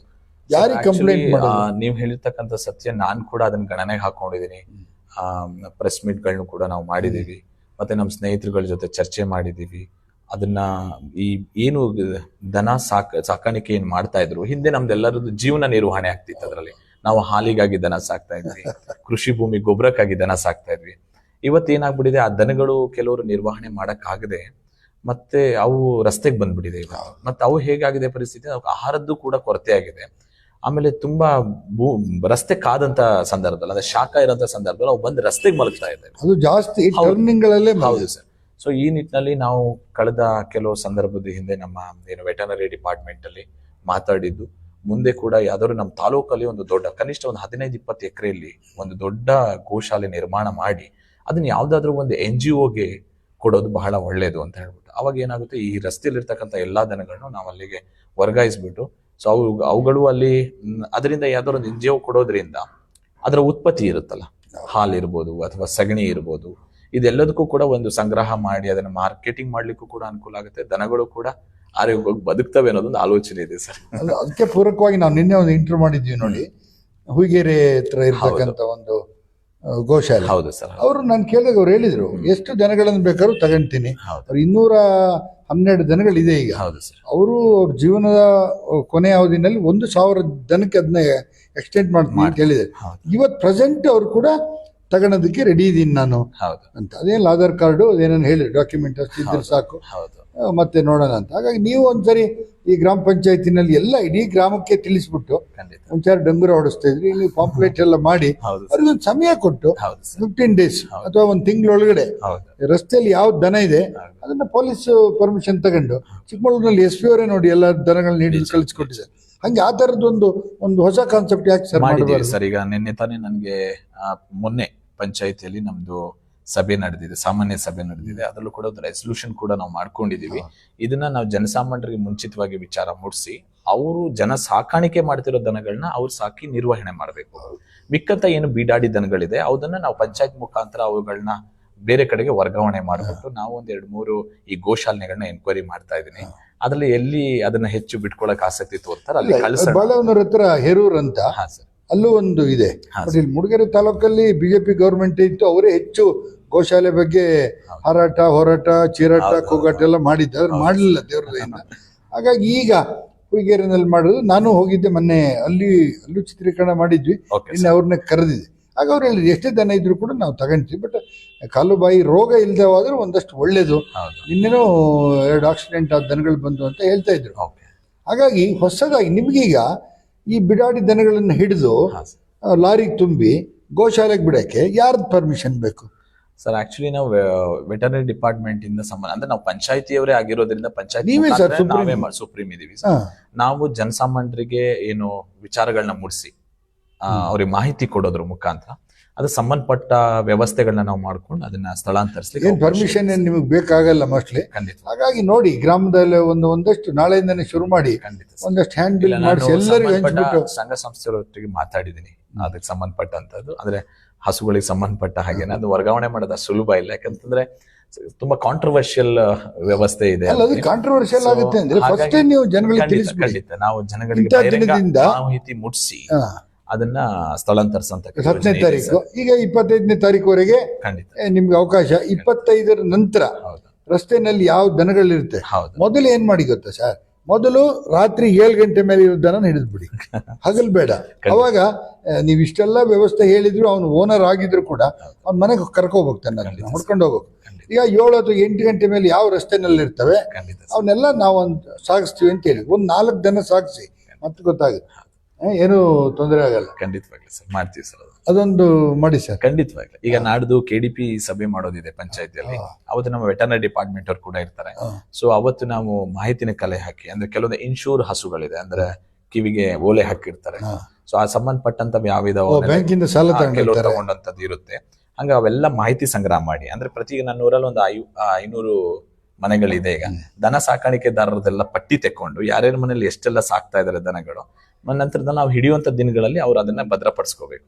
ನಂತರ ಮಿಕ್ಕಂತದ್ನ ನಾವು ಗೋಶಾಲೆಗೆ ಹೊಡೆಯುವಂತ ಯೋಜನೆ ಬಿಡಿ. ಈಗ KM ರಸ್ತೆಯಿಂದ ಒಂದು ಅರ್ಧ ಕಿಲೋಮೀಟರ್ 1 ಕಿಲೋಮೀಟರ್ ಊರೊಳಗೆ ಇರುತ್ತಲ್ಲ, ಅವರವೇ ದನಗಳು ಬರೋದು. ಈ ಬಹಳ ನಿಮ್ಗೊಂದು 5-6 ಕಿಲೋಮೀಟರ್ ರಸ್ತೆಗೆ ಬರಲ್ಲ.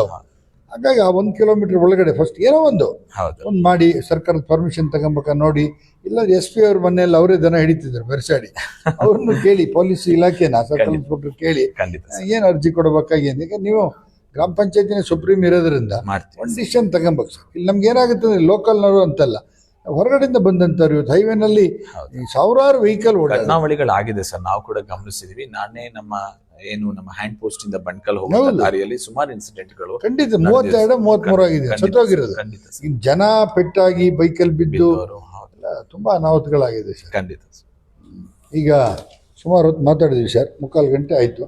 ಈಗ ನೀವು ಒಂದು ಯಂಗ್ಸ್ಟರ್ಸ್ ಇದ್ದೀರಿ, ಒಂದಷ್ಟು ನಾಲೆಡ್ಜ್ ಇದೆ ಅಂತ ಅನ್ಕೊಂಡಿದ್ವಿ ನಾವು. ಹಾಗಾಗಿ ನಿಮ್ಮ ಈ 3.5 ವರ್ಷದ ಅವಧಿನಲ್ಲಿ ಕಂಡ ಹಾಗೆ ನಿಮಗೆ ಹೆಂಗೆ ಅಂದ್ರೆ DC ಇದ್ದಂಗೆ ನೀವು, ನಿಮ್ಗೆ ಎಲ್ಲ ಇಲಾಖೆನೂ ಬರುತ್ತೆ. ಗ್ರಾಮ ಪಂಚಾಯತಿ ಅಧ್ಯಕ್ಷರಿಗೆ ಅಥವಾ PDOಗೆ ನಿಮ್ಗೆ ಎಲ್ಲ ಇಲಾಖೆನೂ ಬರೋದ್ರಿಂದ ಎಲ್ಲ ಅನುಭವಗಳು ಇರುತ್ತೆ. ಹಾಗಾಗಿ ಗ್ರಾಮ ಪಂಚಾಯತಿ ಅಭಿವೃದ್ಧಿಗೆ ಸರ್ಕಾರ ಏನ್ ಮಾಡ್ಬೇಕು ಅಂತ ಹೇಳ್ತೀರಿ ಸರ್? ಸರ್, ಪಕ್ಷ ಬಿಟ್ಟು ಹೇಳಿ ಸರ್. ನಿಮ್ಮ ಪಕ್ಷ ಅಧಿಕಾರದಲ್ಲಿ ಇದೆ ಅನ್ನೋದು ಬಿಟ್ಬಿಡಿ. ಖಂಡಿತ ಸರ್. ನಮ್ಗೆ ಹೆಚ್ಚುವರಿ ನಮ್ಮಲ್ಲಿ ಈಗ ಏನು 15ನೇ ಹಣಕಾಸು ಏನು ವ್ಯವಸ್ಥೆ ಇದೆ, ಸೊ ಆ ನಿಟ್ಟಿನಲ್ಲೇನೆ ನಮಗೆ ಇನ್ನೂ ಹೆಚ್ಚುವರಿ ನೇರವಾಗಿ ಅಂದ್ರೆ ಸರ್ಕಾರದಿಂದ ನೇರವಾಗಿ ಅನುದಾನ ಗ್ರಾಮ ಪಂಚಾಯತಿ ಬರುವಂತೆ ಆದ್ರೆ ನಾವು ಅದರಲ್ಲಿ ವಿಂಗಡಣೆ ಮಾಡಿಕೊಂಡು ಒಂದಷ್ಟು ಅಭಿವೃದ್ಧಿ ಕೆಲಸಗಳನ್ನ ಮಾಡೋದಕ್ಕೆ ನಮ್ಗೆ ಅನುಕೂಲ ಆಗುತ್ತೆ. ನಮ್ಗೆ ಏನಾಗಿದೆ ಇವಾಗ ಯಾವುದು ನೇರ ಅನುದಾನಗಳು ಇರೋದಿಲ್ಲ. ಈಗ 15ನೇ ಹಣಕಾಸಲ್ಲಿದ್ರೆ ನಾವು ಅದೆಲ್ಲವನ್ನು ಕೂಡ ಆ ಮಾನದಂಡದ ಆಧಾರದ ಮೇಲೆನೆ ನಾವು ಬೈಫರ್ಕೇಶನ್ ಮಾಡಿಬಿಟ್ಟು ಮಿಕ್ಕಂತ ಹಣ ಏನು ಉಳಿಯುತ್ತೆ ಅದನ್ನ ನಾವು ಅಭಿವೃದ್ಧಿ ಕೆಲಸಕ್ಕೆ ತೊಡಗಿಸ್ಕೋಬೇಕಾಗತ್ತೆ. ಆ ಹಣದಲ್ಲಿ ಈ ನಮ್ಮಲ್ಲಿ ಸಮಸ್ಯೆ ದೊಡ್ಡದಾಗಿರುತ್ತೆ, ಬಗೆಹರಿಸ್ಲಿಕ್ಕೆ ಕಷ್ಟ ಆಗುತ್ತೆ. ಸೊ ಆ ನಿಟ್ಟಿನಲ್ಲಿ ಮುಂದಿನ ದಿನಗಳಲ್ಲಿ ಸರ್ಕಾರ ಗ್ರಾಮ ಪಂಚಾಯತಿ ಮಟ್ಟಕ್ಕೆ ಹೆಚ್ಚು ಅನುದಾನ ಎಷ್ಟು ಈಗ ನೀವು 5 ಜನ ಮೆಂಬರ್ ಇದ್ದೀರಿ ಅಂತ ಹೇಳಿ 8 ಊರುಗಳಿದೆ. ಇವತ್ತು ನೀವೀಗ ನೋಡ್ದಂಗೆ 3.5 ವರ್ಷಗಳಿಂದ ನೋಡ್ದಂಗೆ ಇವತ್ತಿರ್ತಕ್ಕಂಥ ಏನು ಸಮಸ್ಯೆಗಳೇನಿದೆ, ಎಷ್ಟು ದುಡ್ಡಿದ್ದೆ ಗ್ರಾಮ ಪಂಚಾಯತಿನಲ್ಲಿ ಇದನ್ನ ಸರಿದೂಗಿಸ್ಬೋದು ಅಂತ ಅಂದ್ಕೊಂಡಿದ್ದೀರಿ. ಹಾಗಾಗಿ ನಿಮಗೆ 1 ವರ್ಷಕ್ಕೆ ಮೊನ್ನೆನೂ 2-3 ಜನ ಒಂದು ಅಮೌಂಟ್ ಹೇಳಿದ್ದಾರೆ, ನೀವೊಂದು ಅಮೌಂಟ್ ಹೇಳಿ. 1 ವರ್ಷಕ್ಕೆ ಸರ್ಕಾರ ಇಷ್ಟು ದುಡ್ಡು ಕೊಟ್ಟರೆ ಎಲ್ಲ ಸಮಸ್ಯೆನೂ ಬಗೆಹರಿಸ್ಬೋದು. ಎಷ್ಟು ದುಡ್ಡು ಬೇಕು ಸರ್ ನೀವು ಒಂದು ವರ್ಷಕ್ಕೆ? ಸರ್ ನಾವು ಹಣ ಅನ್ನೋದಕ್ಕಿಂತನೂ ನಮ್ಮಲ್ಲಿ ಮೂಲಭೂತ ಸೌಲಭ್ಯ ಈಗ ಲೈಟ್ ಕರೆಂಟ್ ಏನು ನಾವು ರಸ್ತೆ ಬೀದಿ ದೀಪಗಳೆಲ್ಲ ಒಂದು ವ್ಯವಸ್ಥಿತವಾಗಿ ನಮ್ಮಲ್ಲಿ ನಿರ್ವಹಣೆ ಆಗ್ಲಿಕ್ಕೆ ಅನುದಾನ ಸಾಕಾಗುತ್ತೆ. ನಮ್ಮಲ್ಲಿ ಇರ್ತಕ್ಕಂಥ ಅನುದಾನ ಬೀದಿ ದೀಪಗಳ ನಿರ್ವಹಣೆಗೆ ಸಾಕಾಗುತ್ತೆ. ಇನ್ನು ಕುಡಿಯೋ ನೀರಿನ ವ್ಯವಸ್ಥೆನ ಇವಾಗ ಕೇಂದ್ರ ಸರ್ಕಾರದ ಯೋಜನೆಯಲ್ಲಿ ಒಳ್ಳೆ ವ್ಯವಸ್ಥಿತವಾಗಿ ಪ್ರತಿ ಮನೆಗೂ ಕೂಡ ನೀರು ತಲುಪ್ತಾ ಇದೆ ಇವಾಗ. ಸೊ ಹಾಗಿರುವಾಗ ಇನ್ನು ನಮಗೆ ಬೇಕಾಗ್ತಕ್ಕಂಥದ್ದು ರಸ್ತೆ ಅಂತ ಬಂದಾಗ ನಮಗೆ ಅದಕ್ಕೆ ಎಷ್ಟು ಹಣ ಇದ್ರೂ ಕಡಿಮೆನೆ ಸರ್. ಅದು ಹೇಳಿ ಸರ್, ಒಂದು ಫಂಡ್ ಕೊಡಿ ಗ್ರಾಮ ಪಂಚಾಯತಿಯು, ಕೆಲವೆಲ್ಲ ಇನ್ನು MLA ಫಂಡ್ MP ಬೇರೆ ಕಡೆ ಮಾಡಿಸ್ಬೋದು. ಒಂದು ಗ್ರಾಮ ಪಂಚಾಯತಿ ಇಷ್ಟು ಲಕ್ಷ ದುಡ್ಡಿದ್ರೆ 1 ವರ್ಷ ಪ್ರತಿ ವರ್ಷ ಬಂದ್ರೆ ಮಾಡ್ಬೋದು. ಅದು ಎಷ್ಟು ಬೇಕಾಗ್ಬೋದು ಸರ್ ನೀವೇ ಹೇಳಿ ಸರ್ಕಾರಕ್ಕೆ? ಸಿದ್ದರಾಮಯ್ಯ ಯಾವುದೇ ವ್ಯವಸ್ಥೆ ನಾವು ಒಮ್ಮೆಲೆ ಈಗ ಗ್ರಾಮದಲ್ಲಿ ಇರ್ತಕ್ಕಂಥ ಎಲ್ಲಾ ರಸ್ತೆನೂ ಅಟ್ಟೆ ಟೈಮ್ ಅಲ್ಲಿ ಎಲ್ಲದೂ ಒಂದೇ ಸರಿ ಮಾಡಕ್ಕಾಗಲ್ಲ. 5 ವರ್ಷದ ಯೋಜನೆ. ನನ್ಗೆ ಈ ವರ್ಷ ನನ್ನ ಪಂಚಾಯತ್ ವ್ಯಾಪ್ತಿಯಲ್ಲಿ ಒಂದು ವ್ಯವಸ್ಥಿತವಾಗಿ ಇರೋದ್ರ ವ್ಯವಸ್ಥೆನ ಒಂದು ಸ್ವಲ್ಪ ಬಗೆಹರಿಸಬಹುದು ಅಂತಾರೆ. ಕನಿಷ್ಠ ನನ್ಗೆ ಒಂದು 3 ಕೋಟಿ ರೂಪಾಯಿ ಅನುದಾನ ಬೇಕಾಗುತ್ತೆ ವರ್ಷಕ್ಕೆ. ಪ್ರತಿ ವರ್ಷ 3 ಕೋಟಿ ರೂಪಾಯಿ ಅನುದಾನ ನಮ್ಮ ಪಂಚಾಯತ್ ವ್ಯಾಪ್ತಿಗೆ ಬೇಕಾಗುತ್ತೆ ಸರ್. Okay sir. ಈಗ 3 ಕೋಟಿ, ಮೊನ್ನೆ ಅವರು 25 ಲಕ್ಷ ಅಂದ್ರೆ 50 ಅಂದರೆ ಕೇವಲ ನಾವು ಜಸ್ಟ್ ಒಂದು ಫಿಗರ್ ಹೇಳೋದಲ್ಲ, ನಮ್ಗೆ ರಸ್ತೆ ಇರ್ಬೋದು, ಆಮೇಲೆ ಬಹಳ ಮುಖ್ಯವಾಗಿ ಇವತ್ತು ಮನೆಗಳು ಸರ್. ನಾನು ನಿಮಗೆ ಮೊದಲು ಕೂಡ ಹೇಳಿದೆ, ನಾನು ಟಾರ್ಪಲ್ ಶೆಡ್ ಅಲ್ಲಿ ವಾಸ ಮಾಡ್ತಕ್ಕಂಥವ್ರ ಪರಿಸ್ಥಿತಿ ನೋಡುವಾಗ್ಲೇ ನಮ್ಗೆ ಹಂಗಿರುವಾಗ ಈ ಮಳೆಯಲ್ಲಿ ಆ ಚಿಕ್ಕ ಮಕ್ಳುಗಳನ್ನ ಇಟ್ಕೊಂಡು ವಾಸ ಮಾಡ್ತಿರೋ ಸ್ಥಿತಿ. ಯಾಕಂದ್ರೆ ನಾನು ಪ್ರತಿ ತಿಂಗಳು ನಾನು ಗ್ರಾಮ ಸಂಚಾರ ಮಾಡ್ತೀನಿ ಏರಿಯಾ. ಪ್ರತಿ ತಿಂಗಳ 1 ದಿನ ನಾನು ಯಾರಿಗೂ ಹೇಳ್ದೆ ನಾನೇ ಸಂಚಾರ ಮಾಡ್ತೀನಿ. ಯಾವ ಉದ್ದೇಶಕ್ಕಾಗಿ ಬಂದೆ ಅಂತ ಹೇಳಕ್ ಹೋಗೋದಿಲ್ಲ. ಜಸ್ಟ್ ಅವಾಗ ಅವಲೋಕನ ಮಾಡಿದಾಗ ಬಹಳ ಬೇಸರ ಆಗುತ್ತೆ ಆ ಸ್ಥಿತಿಗತಿಗಳನ್ನ ನೋಡಿದಾಗ.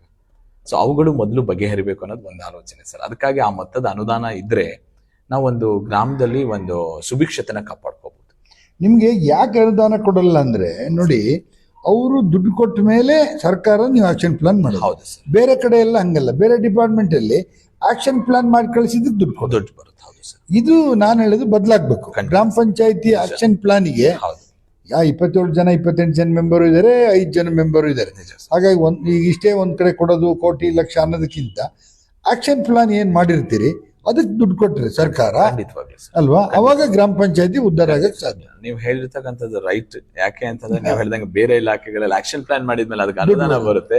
ಗ್ರಾಮ ಪಂಚಾಯತಿಯಲ್ಲಿ ಕೊಟ್ಟ ಹಣಕ್ಕೆ ನಾವು ಆಕ್ಷನ್ ಪ್ಲಾನ್ ಮಾಡಬೇಕು. ಇದು ಈ ವ್ಯವಸ್ಥೆ ಬದಲಾದ್ರೆ 100% ಗ್ರಾಮ ಪಂಚಾಯತಿಯ ಗ್ರಾಮ ಮಟ್ಟದಿಂದನೇ ಅಭಿವೃದ್ಧಿ ಈ ದೇಶದ ಬೆಳವಣಿಗೆ ಸಾಧ್ಯ ಆಗುತ್ತೆ. ಹಂಗಿದ್ದಾಗ ನಿಮ್ದೇನ್ ಆಕ್ಷನ್ ಪ್ಲಾನ್ ಇದೆ ಅದಕ್ಕೆ ದುಡ್ಡು ಕೊಡಬೇಕು ಸರ್ಕಾರ. ಈಗ ನೀವು 1 ಕೋಟಿ ರೂಪಾಯಿಗೆ ಆಕ್ಷನ್ ಪ್ಲಾನ್ ಮಾಡಿ ಕಳಿಸಿ ಅವರು ಒಂದು 50,000 1 ಲಕ್ಷ ಕೊಟ್ಟರದು ಪ್ರಯೋಜನ ಆಗಲ್ಲ. ಒಂದ್ಸಾರಿ ಕೊಟ್ರೆ ಈಗ ನೀವು 5 ವರ್ಷ ಟರ್ಮ್ ಅಲ್ಲಿ ಪ್ರತಿ ವರ್ಷ ಆಕ್ಷನ್ ಪ್ಲಾನಿಗೆ ಸರ್ಕಾರ ದುಡ್ಡು ಕೊಟ್ಬಿಟ್ರೆ ಆ ನಂತರ ಮುಂದೊಂದು 15 ವರ್ಷ ಏನ್ ಬೇಕಾಗದೇ ಇಲ್ಲ. ಖಂಡಿತವಾಗ್ಲೂ ಅಲ್ವಾ? ಅನುಪಾತ ಏನಾದ್ರು ಸಿಕ್ಕಿದ್ರೆ ಕೆಲವೇ ವರ್ಷಗಳಲ್ಲಿ ನಮ್ಮ ಗ್ರಾಮ ವ್ಯವಸ್ಥಿತವಾಗಿ ನಿರ್ಮಾಣ ಆಗುತ್ತೆ. ನೀವು ಹೇಳಿದಂಗೆ ಮುಂದೆ ಅದರ ಅವಶ್ಯಕತೆ ಬಹಳ ಕಡಿಮೆ ಇರುತ್ತೆ.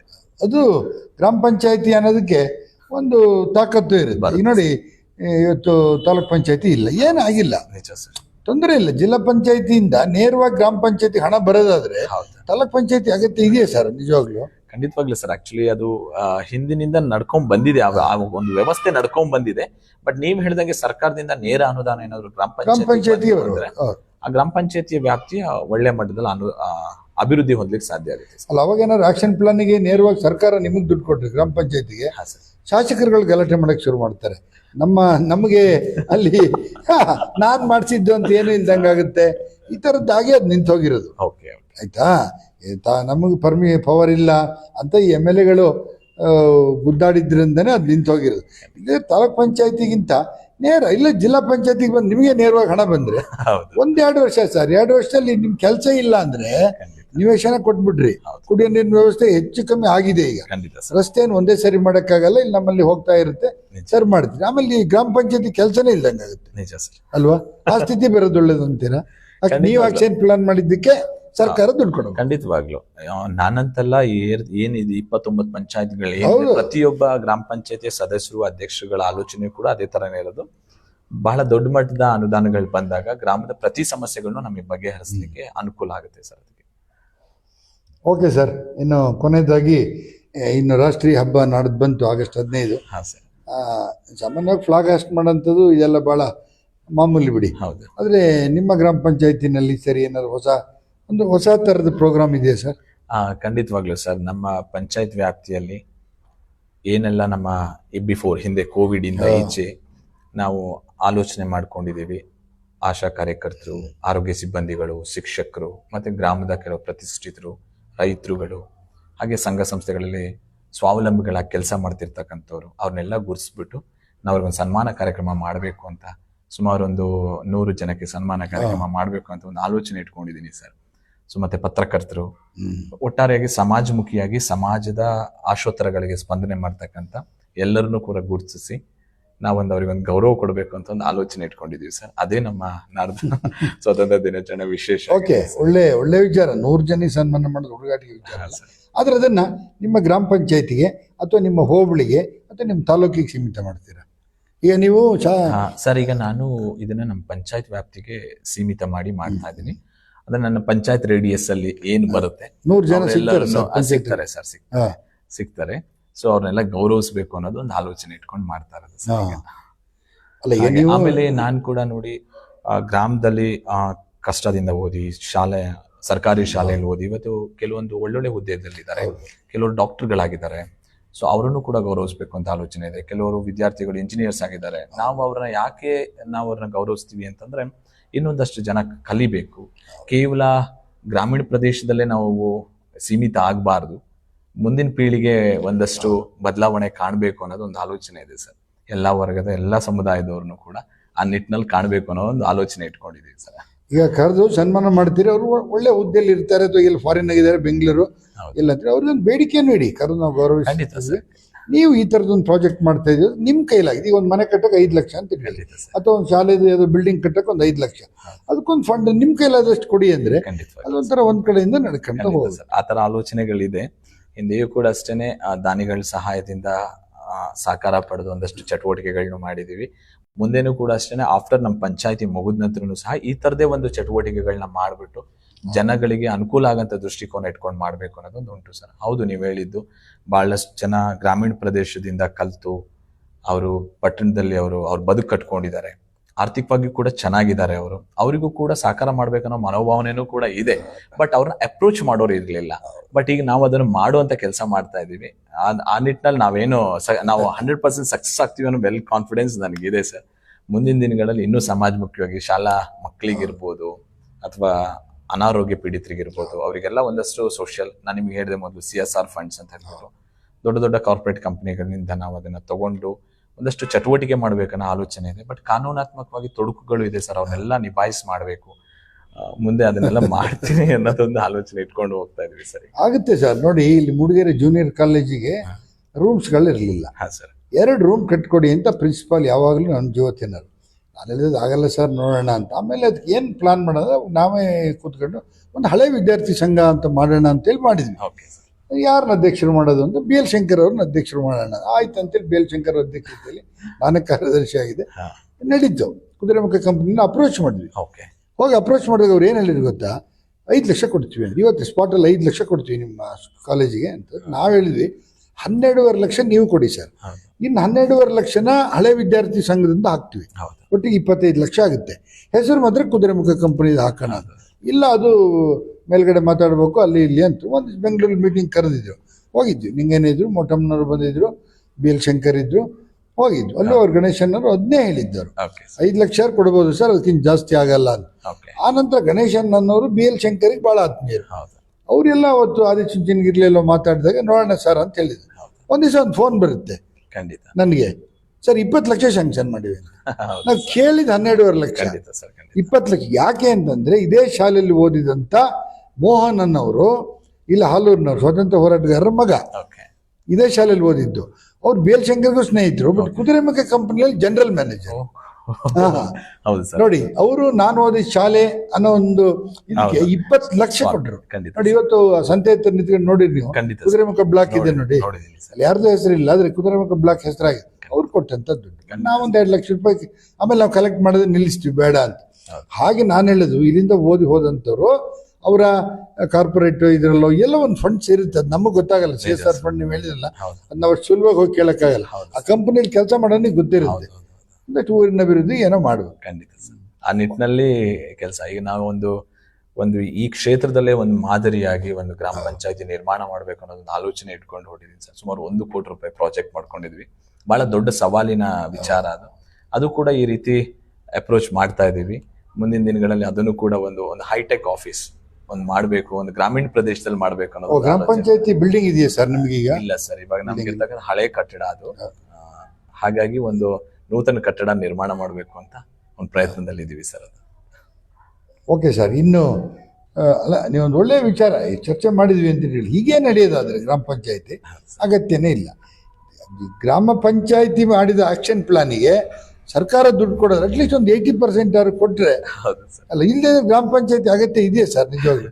ಖಂಡಿತವಾಗ್ಲೂ ಸರ್. ಅಂದ್ರೆ ಒಳ್ಳೆ ಅನುದಾನ ನೇರವಾಗಿ ಗ್ರಾಮ ಪಂಚಾಯತಿ ಬಂದಂತದ್ದಲ್ಲಿ ನೀವ್ ಹೇಳಿದಾಗ ಒಂದು ಆಕ್ಷನ್ ಪ್ಲಾನ್ ನ ಪಂಚಾಯತಿ ಎಲ್ಲ ಸರ್ವ ಸದಸ್ಯರುಗಳು ಕೂತ್ಕೊಂಡು ಆ ಅನುದಾನಕ್ಕೆ ತಕ್ಕನಾದಂತಹ ವ್ಯವಸ್ಥಿತವಾಗಿ ನಿರ್ಮಾಣ ಮಾಡಕ್ ಅನುಕೂಲ ಆಗುತ್ತೆ ಸರ್ ಅದು.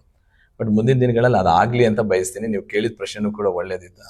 ಸೊ ಈಗ ಸ್ಥಳೀಯವಾಗಿ ಏನಾಗಿದೆ ಅಂತಂದ್ರೆ ಗ್ರಾಮ ಪಂಚಾಯತಿಯಲ್ಲಿ ಯಾವ್ದನ್ನ ನಮ್ಗೆ ಬಗೆಹರಿಸ್ಲಿಕ್ಕೆ ಸಾಧ್ಯ ಆಗೋದಿಲ್ಲ, ನಿರ್ಮಾಣ ಮಾಡ್ಲಿಕ್ಕೆ ಸಾಧ್ಯ ಆಗೋದಿಲ್ಲ, ಅದನ್ನ ಸ್ಥಳೀಯ ಶಾಸಕರ ಮುಖೇನ ನಾವು ಕಾಮಗಾರಿಗಳನ್ನ ಮಾಡ್ಕೊಳ್ತಾ ಇದೀವಿ ಸರ್. ನೋಡಿ, ನಾವು ಏನು ಈ ತರ ಗ್ರಾಮ ಪಂಚಾಯತಿ ಕಥೆಯನ್ನು ಕೇಳಿದ್ವಿ, ಅದರಲ್ಲಿ ಸುಮಾರು ವಿಚಾರಗಳು ಬಂದಿದೆ. ಖಂಡಿತ ಪಂಚಾಯತಿನಲ್ಲಿ ಒಂದೊಂದು ಗ್ರಾಮ ಪಂಚಾಯತಿಯವರು ಕೂಡ ಒಂದೊಂದು ಕತೆ ಹೇಳಿದ್ದಾರೆ. ಇದನ್ನೆಲ್ಲ ನಾನು ಯಾಕೆಂದ್ರೆ ಇದು ಸರ್ಕಾರಕ್ಕೆ ಮುಟ್ಲಿ ಅನ್ನೋ ದೃಷ್ಟಿಯಿಂದ ಮಾಡಿರೋಂಥದ್ದು. ನೋಡಿ, ದಾರದಲ್ಲಿ ಗ್ರಾಮ ಪಂಚಾಯತಿನಲ್ಲಿ ಈಗ 300 ನಿವೇಶನಗಳನ್ನ ಕೊಡುವಂತ ವ್ಯವಸ್ಥೆಗೆ ತಯಾರಿಯಾಗಿದೆ.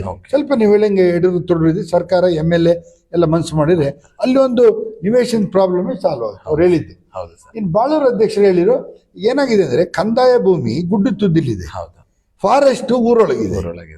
ಈಗ ಕಂದಾಯ ಭೂಮಿ ಕೇಳಿದ್ರೆ ಇಲ್ಲ ಅದು ಗುಡ್ಡದಲ್ಲಿದೆ ಅಂತ ಅಲ್ಲಿ ಮನೆ ಕಟ್ಟಕ್ಕಾಗಲ್ಲ. ಅವಾಗ ಏನಾಗುತ್ತೆ ಅಂದ್ರೆ ಆ ಕಂದಾಯ ಭೂಮಿನ ಈ ಫಾರೆಸ್ಟನ್ನ ಆ ಗುಡ್ಡಕ್ಕೆ ಫಾರೆಸ್ಟ್ ಮಾಡ್ಬಿಡ್ಲಿ, ಆಗ ಬೇಕಾದಷ್ಟು ಜಾಗ ದಾಖಲಾತಿಗಳ ಬದಲಾವಣೆ. ಹೌದೌದು.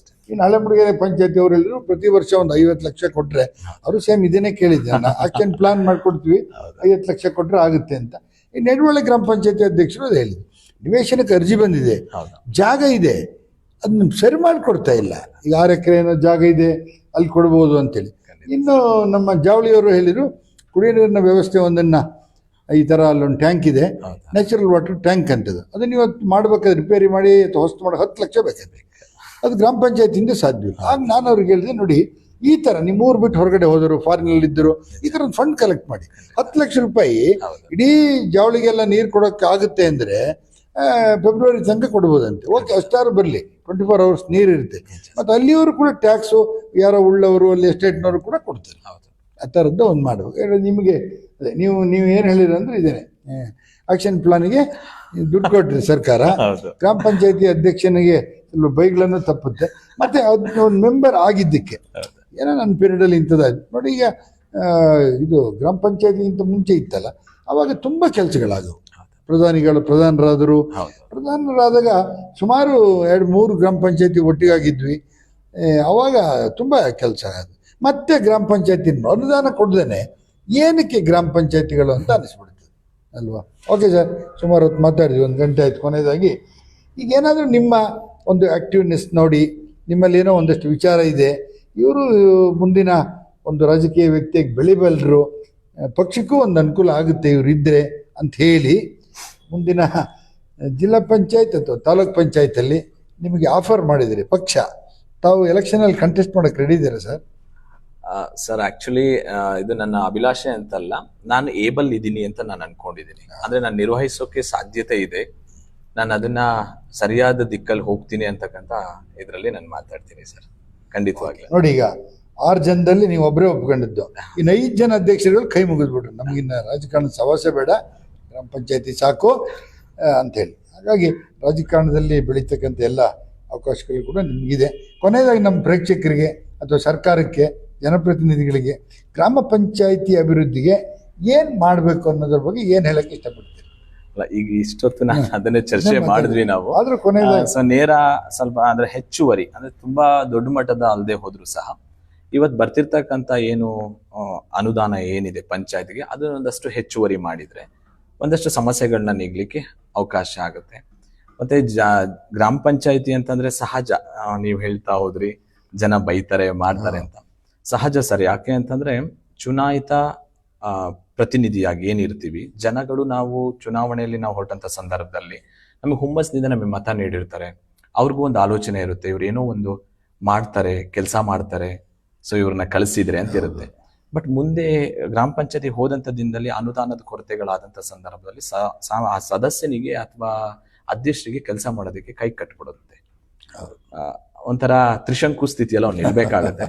ಸಹಜವಾಗಿ ಜನ ಅವಾಗ ಆ ಡಿಮ್ಯಾಂಡ್ ನ ಮತ್ತೆ ಮತ್ತೆ ಅವ್ರು ಹೇಳ್ತಿರ್ತಾರೆ. ಜನ ಹೇಳಿ ತಪ್ಪು ಅಂತಲ್ಲ, ಅದು ನೈಜತೆ. ಬಟ್ ನಾನು ಹೇಳೋದು, ಆ ಸದಸ್ಯ ಅಥವಾ ಆ ಅಧ್ಯಕ್ಷರು ನಿಮ್ ಪಂಚಾಯತಿಯಿಂದ ಮಾಡ್ಲಿಕ್ಕೆ ಆಗದೇ ಇರೋದಂಥ ಕೆಲಸಗಳನ್ನ ಸ್ಥಳೀಯ ಶಾಸಕರ ಗಮನಕ್ಕೆ ತಂದು, ಶಾಸಕರು ಅನುದಾನದಲ್ಲಿ ಕೆಲಸನ ಮಾಡಬೇಕು. ಮುಂದುವರೆದು ಎಂ ಪಿ ಅವರ ಗಮನಕ್ಕೆ ತಂದು MP ಅವರ ಅನುದಾನದಲ್ಲಿ ಕೆಲಸ ಮಾಡ್ಲಿಕ್ಕೂ ಕೂಡ ಅವಕಾಶ ಇರುತ್ತೆ.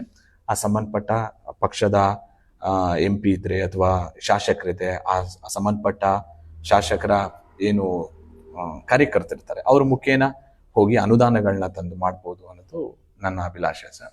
ಓಕೆ ಸರ್, ನಮ್ಮ ಅಧ್ಯಕ್ಷರು ಇಷ್ಟು ತನಕ ಮಾತನಾಡಿದ್ದಾರೆ. ಮತ್ತು ಒಂದು ಹೊಸ ವಿಚಾರ ನಾನು ಸರ್ಕಾರಕ್ಕೆ ಕೇಳೋದಷ್ಟೇ, ಏನು ಗ್ರಾಮ ಪಂಚಾಯತಿ ಆ್ಯಕ್ಷನ್ ಪ್ಲಾನ್ ಮಾಡುತ್ತೆ ಅದಕ್ಕೆ ಹಣ ಬಿಡುಗಡೆ ಮಾಡಿ.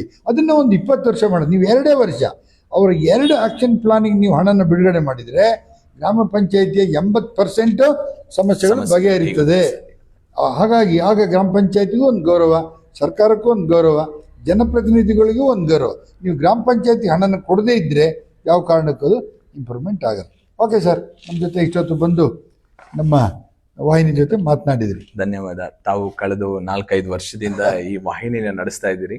ನಾನು ಕೂಡ ಯಾವಾಗಲೂ ಫೇಸ್ಬುಕ್ಕು ಅಥವಾ ನಮ್ಮ ವಾಟ್ಸಪ್ ಗ್ರೂಪ್ಗಳಲ್ಲೆಲ್ಲ ನೋಡ್ತಾ ಇದ್ದೇವೆ, ಭಿನ್ನವಾದಂಥ ಕಾರ್ಯಕ್ರಮ ಮಾಡ್ತಾ ಇದ್ರಿ.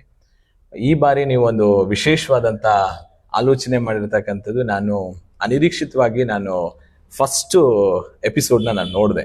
ಅಂದರೆ ನಾನು ಟ್ರಾವೆಲಲ್ಲಿ ಇದ್ದಾಗ ನೋಡಿದೆ, ನನಗೆ ಅವತ್ತೇ ಖುಷಿ ಆಯಿತು. ಒಂದು ಒಳ್ಳೆ ಆಲೋಚನೆ ಮಾಡಿದಿರಿ. ಒಂದಷ್ಟು ಜನಸಾಮಾನ್ಯರಿಗೂ ಕೂಡ ಗ್ರಾಮ ಪಂಚಾಯತಿ ಅಂದ್ರೆ ಏನು, ಗ್ರಾಮ ಪಂಚಾಯತಿ ಸದಸ್ಯ ಅಧ್ಯಕ್ಷರ ಕರ್ತವ್ಯಗಳೇನು, ಅವರು ಯಾವ ನಿಟ್ಟಿನಲ್ಲಿ ಸಾಗಬೇಕು ಮತ್ತು ಅವ್ರ ಜವಾಬ್ದಾರಿಗಳೇನು, ಅವೆಲ್ಲವೂ ಕೂಡ ಅವರಿಗೆ ವಿಚಾರ ಮುಟ್ಟುತ್ತೆ. ಹಾಗೆ ಜನಸಾಮಾನ್ಯರಿಗೆ ನಮ್ಮ ನಿರೀಕ್ಷೆಗಳು ಅಂದ್ರೆ ನಮ್ಮ ಆಲೋಚನೆಗಳು ಕೆಲವೊಮ್ಮೆ ಏನಾಗುತ್ತೆ ಅಂತಂದ್ರೆ ಪಂಚಾಯತ್ ಮಟ್ಟಕ್ಕೂ ಮೀರಿದಂತಹ ನಿರೀಕ್ಷೆ ಜನಸಾಮಾನ್ಯರಲ್ಲಿ ಇರುತ್ತೆ ಸರ್, ಸಹಜ. ಯಾಕೆ ಅಂತಂದ್ರೆ ನೋಡಿ, ಚುನಾಯಿತ ಪ್ರತಿನಿಧಿ ಮೊದಲು ಜನಸಾಮಾನ್ಯರಿಗೆ ಸಿಕ್ಕೋದು. ಈಗ ನಾನು ಪಂಚಾಯತಿ ಪ್ರೆಸಿಡೆಂಟ್ ಆಗಿದ್ದೀನಿ, ನನ್ನೂರಲ್ಲಿ ನಾನು ಬಹಳಷ್ಟು ಜನಕ್ಕೆ ದಿನನಿತ್ಯ ಸಿಗ್ತೀನಿ ನಾನು. ಅದರಿಂದ ಮುಂದುವರೆದು ಹೋಗುವಂಥವ್ರು ಬಹಳ ಕಡಿಮೆ ಪ್ರಮಾಣದಲ್ಲಿ ಸಿಗ್ತಾರೆ. ಅಂದ್ರೆ ತಿಂಗಳಲ್ಲೋ ವರ್ಷದಲ್ಲೋ ಅಂತ ಸಂದರ್ಭ ಸೃಷ್ಟಿಯಾಗುತ್ತೆ. ಅವಾಗ ಅವ್ರ ಅಹವಾಲುಗಳನ್ನ ನಮ್ಮೊಟ್ಟಿಗೆ ಹೇಳ್ಕೋಬೇಕು ಬಿಟ್ರೆ ಮೇಲಿನವ್ರ ಹತ್ರ ಹೇಳ್ಕೊಳಕ್ ಸಾಧ್ಯ ಆಗುತ್ತೆ. ನಾನು ಹೇಳೋದಷ್ಟೇ, ಗ್ರಾಮ ಪಂಚಾಯತಿ ಪ್ರತಿ ಸದಸ್ಯರುಗಳಿರ್ಬೋದು, ಅಧ್ಯಕ್ಷಗಳಿರ್ಬೋದು, ಜನಸಾಮಾನ್ಯರ ಜೊತೆಯಲ್ಲಿ ಅವರಿಗೆ ಆದಷ್ಟು ತಿಳಿ ಹೇಳೋ ರೀತಿಯಲ್ಲಿ ಹೋಗೋಣ. ನೀವು ತುಂಬಾ ಎಪಿಸೋಡ್ ಅಲ್ಲಿ ನಾನು ನೋಡ್ತಾ ಇದ್ದೆ, ಏನಾಗುತ್ತೆ ಅಂದ್ರೆ ಕ್ಲಾಶು ಅಂದ್ರೆ ಜನಸಾಮಾನ್ಯರ ಮತ್ತೆ ಅಧ್ಯಕ್ಷರ ಅಥವಾ ನಡುವೆ ಬಹಳಷ್ಟು ಸಂದರ್ಭಗಳಲ್ಲಿ ನಡೀತಾ ಇರುತ್ತೆ ಅಭಿವೃದ್ಧಿ ವಿಚಾರಕ್ಕಾಗಿ. ಆದಷ್ಟು ನಾವು ಮನದಟ್ಟು ಮಾಡೋಣ, ನಮ್ಮ ಕರ್ತವ್ಯಗಳು ಏನು, ನಾವು ಯಾವ ನಿಟ್ಟಿನಲ್ಲಿ ಕೆಲಸ ಮಾಡ್ತಿದೀವಿ, ಅವ್ರಿಗೆ ವಿಚಾರಗಳನ್ನ ಮೂಡಿಸೋಣ, ನಮ್ಮ ಶಕ್ತಿ ಮೀರಿದ ಕೆಲಸಗಳನ್ನ ನಾವು ಮಾಡೋಣ. ಜೊತೆಗೆ ಅವರನ್ನು ಕೂಡ ಸೇರಿಸ್ಕೊಂಡಂಗೆ, ಅಂದ್ರೆ ಜನಸಾಮಾನ್ಯರನ್ನು ನಾವು ಸೇರಿಸ್ಕೊಂಡು ಅವರಿಗೂ ಅರ್ಥ ಆಗತ್ತೆ ಇದು ಪಂಚಾಯತ್ ಸದಸ್ಯರಿಂದ ಆಗುತ್ತೋ ಇಲ್ವೋ, ಮುಂದುವರೆದು ಎಲ್ಲಿಗೆ ಹೋಗ್ಬೇಕು, ನಮ್ಮ ಸಹಕಾರ ಅವ್ರಿಗೆ ಏನ್ ಬೇಕು, ನಾವು ಅವರೊಟ್ಟಿಗೆ ಬರಬೇಕು, ಅದನ್ನು ಕೂಡ ಅವ್ರ ಮುಂದಿನ ದಿನಗಳಲ್ಲಿ ಅವ್ರಿಗೂ ಕೂಡ ಅರಿವಾಗತ್ತೆ. ಸೊ ಒಳ್ಳೆ ಕಾರ್ಯಕ್ರಮ ನೀವು ಮಾಡ್ತಾ ಇದ್ದೀರಿ ಸರ್. ನಿಮ್ ಕಾರ್ಯಕ್ರಮ ತುಂಬಾ ಸಕ್ಸಸ್ ಆಗ್ಲಿ. ಇದೇ ತರ ವಿಭಿನ್ನವಾದಂತ ಕಾರ್ಯಕ್ರಮಗಳನ್ನ ನೀವು ಮಾಡಿ. ಸಂತೋಷ ಸರ್ ಕರೆದಿದ್ದಕ್ಕೆ. ನನ್ನ ಕರೆದು ನೀವು ಇವತ್ತಿನ ಕಾರ್ಯಕ್ರಮದಲ್ಲಿ ಅವಕಾಶ ಮಾಡಿದ್ದೀರಿ. ಧನ್ಯವಾದ ಸರ್.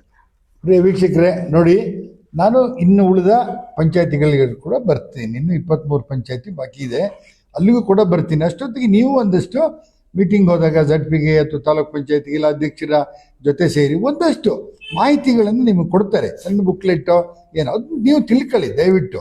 ಗ್ರಾಮ ಪಂಚಾಯತಿಲಿ ಏನು ನಡೀತದೆ, ಏನಾಗುತ್ತೆ ಅಂತ ಹೇಳಿ ಅಲ್ಲಿ ಯಾರೋ ದಾರಿಲಿ ಕೇಳಿದ್ಕೊಳ್ಳೆ ಮೆಂಬರ್ ನಂಗೆ ಗೊತ್ತಿಲ್ಲ ಅಧ್ಯಕ್ಷರಿಗೆ ಅಂತ ಹೇಳ್ಬಾರ್ದು. ನೀವು ಒಂದಷ್ಟು ತಿಳ್ಕೊಬೇಕು. ಹಾಗಾಗಿ ನಿಮ್ಮನ್ನು ಒಂದಷ್ಟು ಬುದ್ಧಿವಂತರನ್ನು ಮಾಡೋಣ, ಗ್ರಾಮ ಪಂಚಾಯತಿ ಮೆಂಬರು ಒಂದಷ್ಟು ಬುದ್ಧಿವಂತರಾಗಬೇಕು ಅನ್ನೋದು ನಮ್ಮ ಉದ್ದೇಶ. ಮೊನ್ನೆನೊಬ್ರು ಅಧ್ಯಕ್ಷ ಹೇಳ್ತಾರೆ, ನಮ್ಗೆ ಗೊತ್ತಿರಲೇ ಇಲ್ಲ, ಅಧ್ಯಕ್ಷ ಆದ್ಮೇಲೆ ಗೊತ್ತಾಗಿದ್ದು. ನಾನು ಹೋಗ್ತಿದ್ದೆ ಮೀಟಿಂಗಿಗೆ, ಆದ್ರೆ ಹೋಗ್ತಿದ್ದೆ, ಇಲ್ದಿರಿಲ್ಲ ಸುಮ್ಮನೆ ಕಾಫಿ ಕೊಟ್ಟು ಬರ್ತಿದ್ದೆ, ಈಗ ಅಧ್ಯಕ್ಷ ಆದ್ಮೇಲೆ ಗೊತ್ತಾಯಿತು ಅಂತ. ಹಾಗಾಗಿ ಇವತ್ತಿನ ಮೆಂಬರ್ಗಳು ಕೂಡ ನೀವು ಗ್ರಾಮ ಪಂಚಾಯತಿ ವಿಚಾರವನ್ನೇ 30 ಜನ ಇರಲಿ 5 ಜನ ಇರಲಿ ಗ್ರಾಮ ಪಂಚಾಯತಿನಲ್ಲಿ ಎಲ್ಲ ಒಂದೇ ಸಿಸ್ಟಮ್. ಈಗ ಗ್ರಾಮ ಪಂಚಾಯತಿ ಮೆಂಬರ್ಗಳು ಅಧ್ಯಕ್ಷರುಗಳು ಅಷ್ಟೇ ಅಲ್ಲಿ ಕೊಟ್ಟಂಥ ಬುಕ್ಲೆಟನ್ನು ಓದಿ ದಯವಿಟ್ಟು ಒಂದಷ್ಟು ಏನೋ ಅಷ್ಟು ಮಾತಾಡ್ತಾರೆ, ನಮ್ಗೆ ಆಗಲ್ಲ ಅನ್ಕೊಂಬೇಡಿ.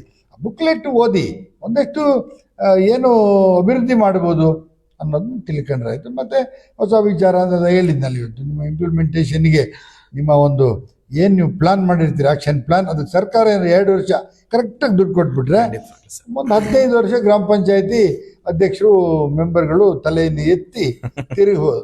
ಓಕೆ ಪ್ರಿಯ ವೀಕ್ಷಕರೇ, ಇದುವರೆಗೂ ಕಾರ್ಯಕ್ರಮವನ್ನು ನೋಡಿದ್ರಿ. ಇನ್ನು ಮಂಗಳವಾರ 4 ಗಂಟೆಗೆ ಮತ್ತೆ ಇನ್ನೊಂದು ಗ್ರಾಮ ಪಂಚಾಯತಿ ಅವರ ಕಥೆಯನ್ನು ತಗೊಂಡು ಬರ್ತೀನಿ. ತಾವೆಲ್ಲರೂ ದಯವಿಟ್ಟು ಈ ಅವಿನ್ TV-ನ ಬೆಂಬಲಿಸಿ, ಲೈಕ್ ಮಾಡಿ, ಶೇರ್ ಮಾಡಿ, ಕಾಮೆಂಟ್ ಮಾಡಿ ಅಂತ ಹೇಳ್ತಾ ಹೋಗಿ ಬರ್ತೀನಿ. ನಾನು ನಿಮ್ಮ ಪ್ರೀತಿಯ ಮಗಲ್ಮಕ್ಕಿ ಗಣೇಶ್.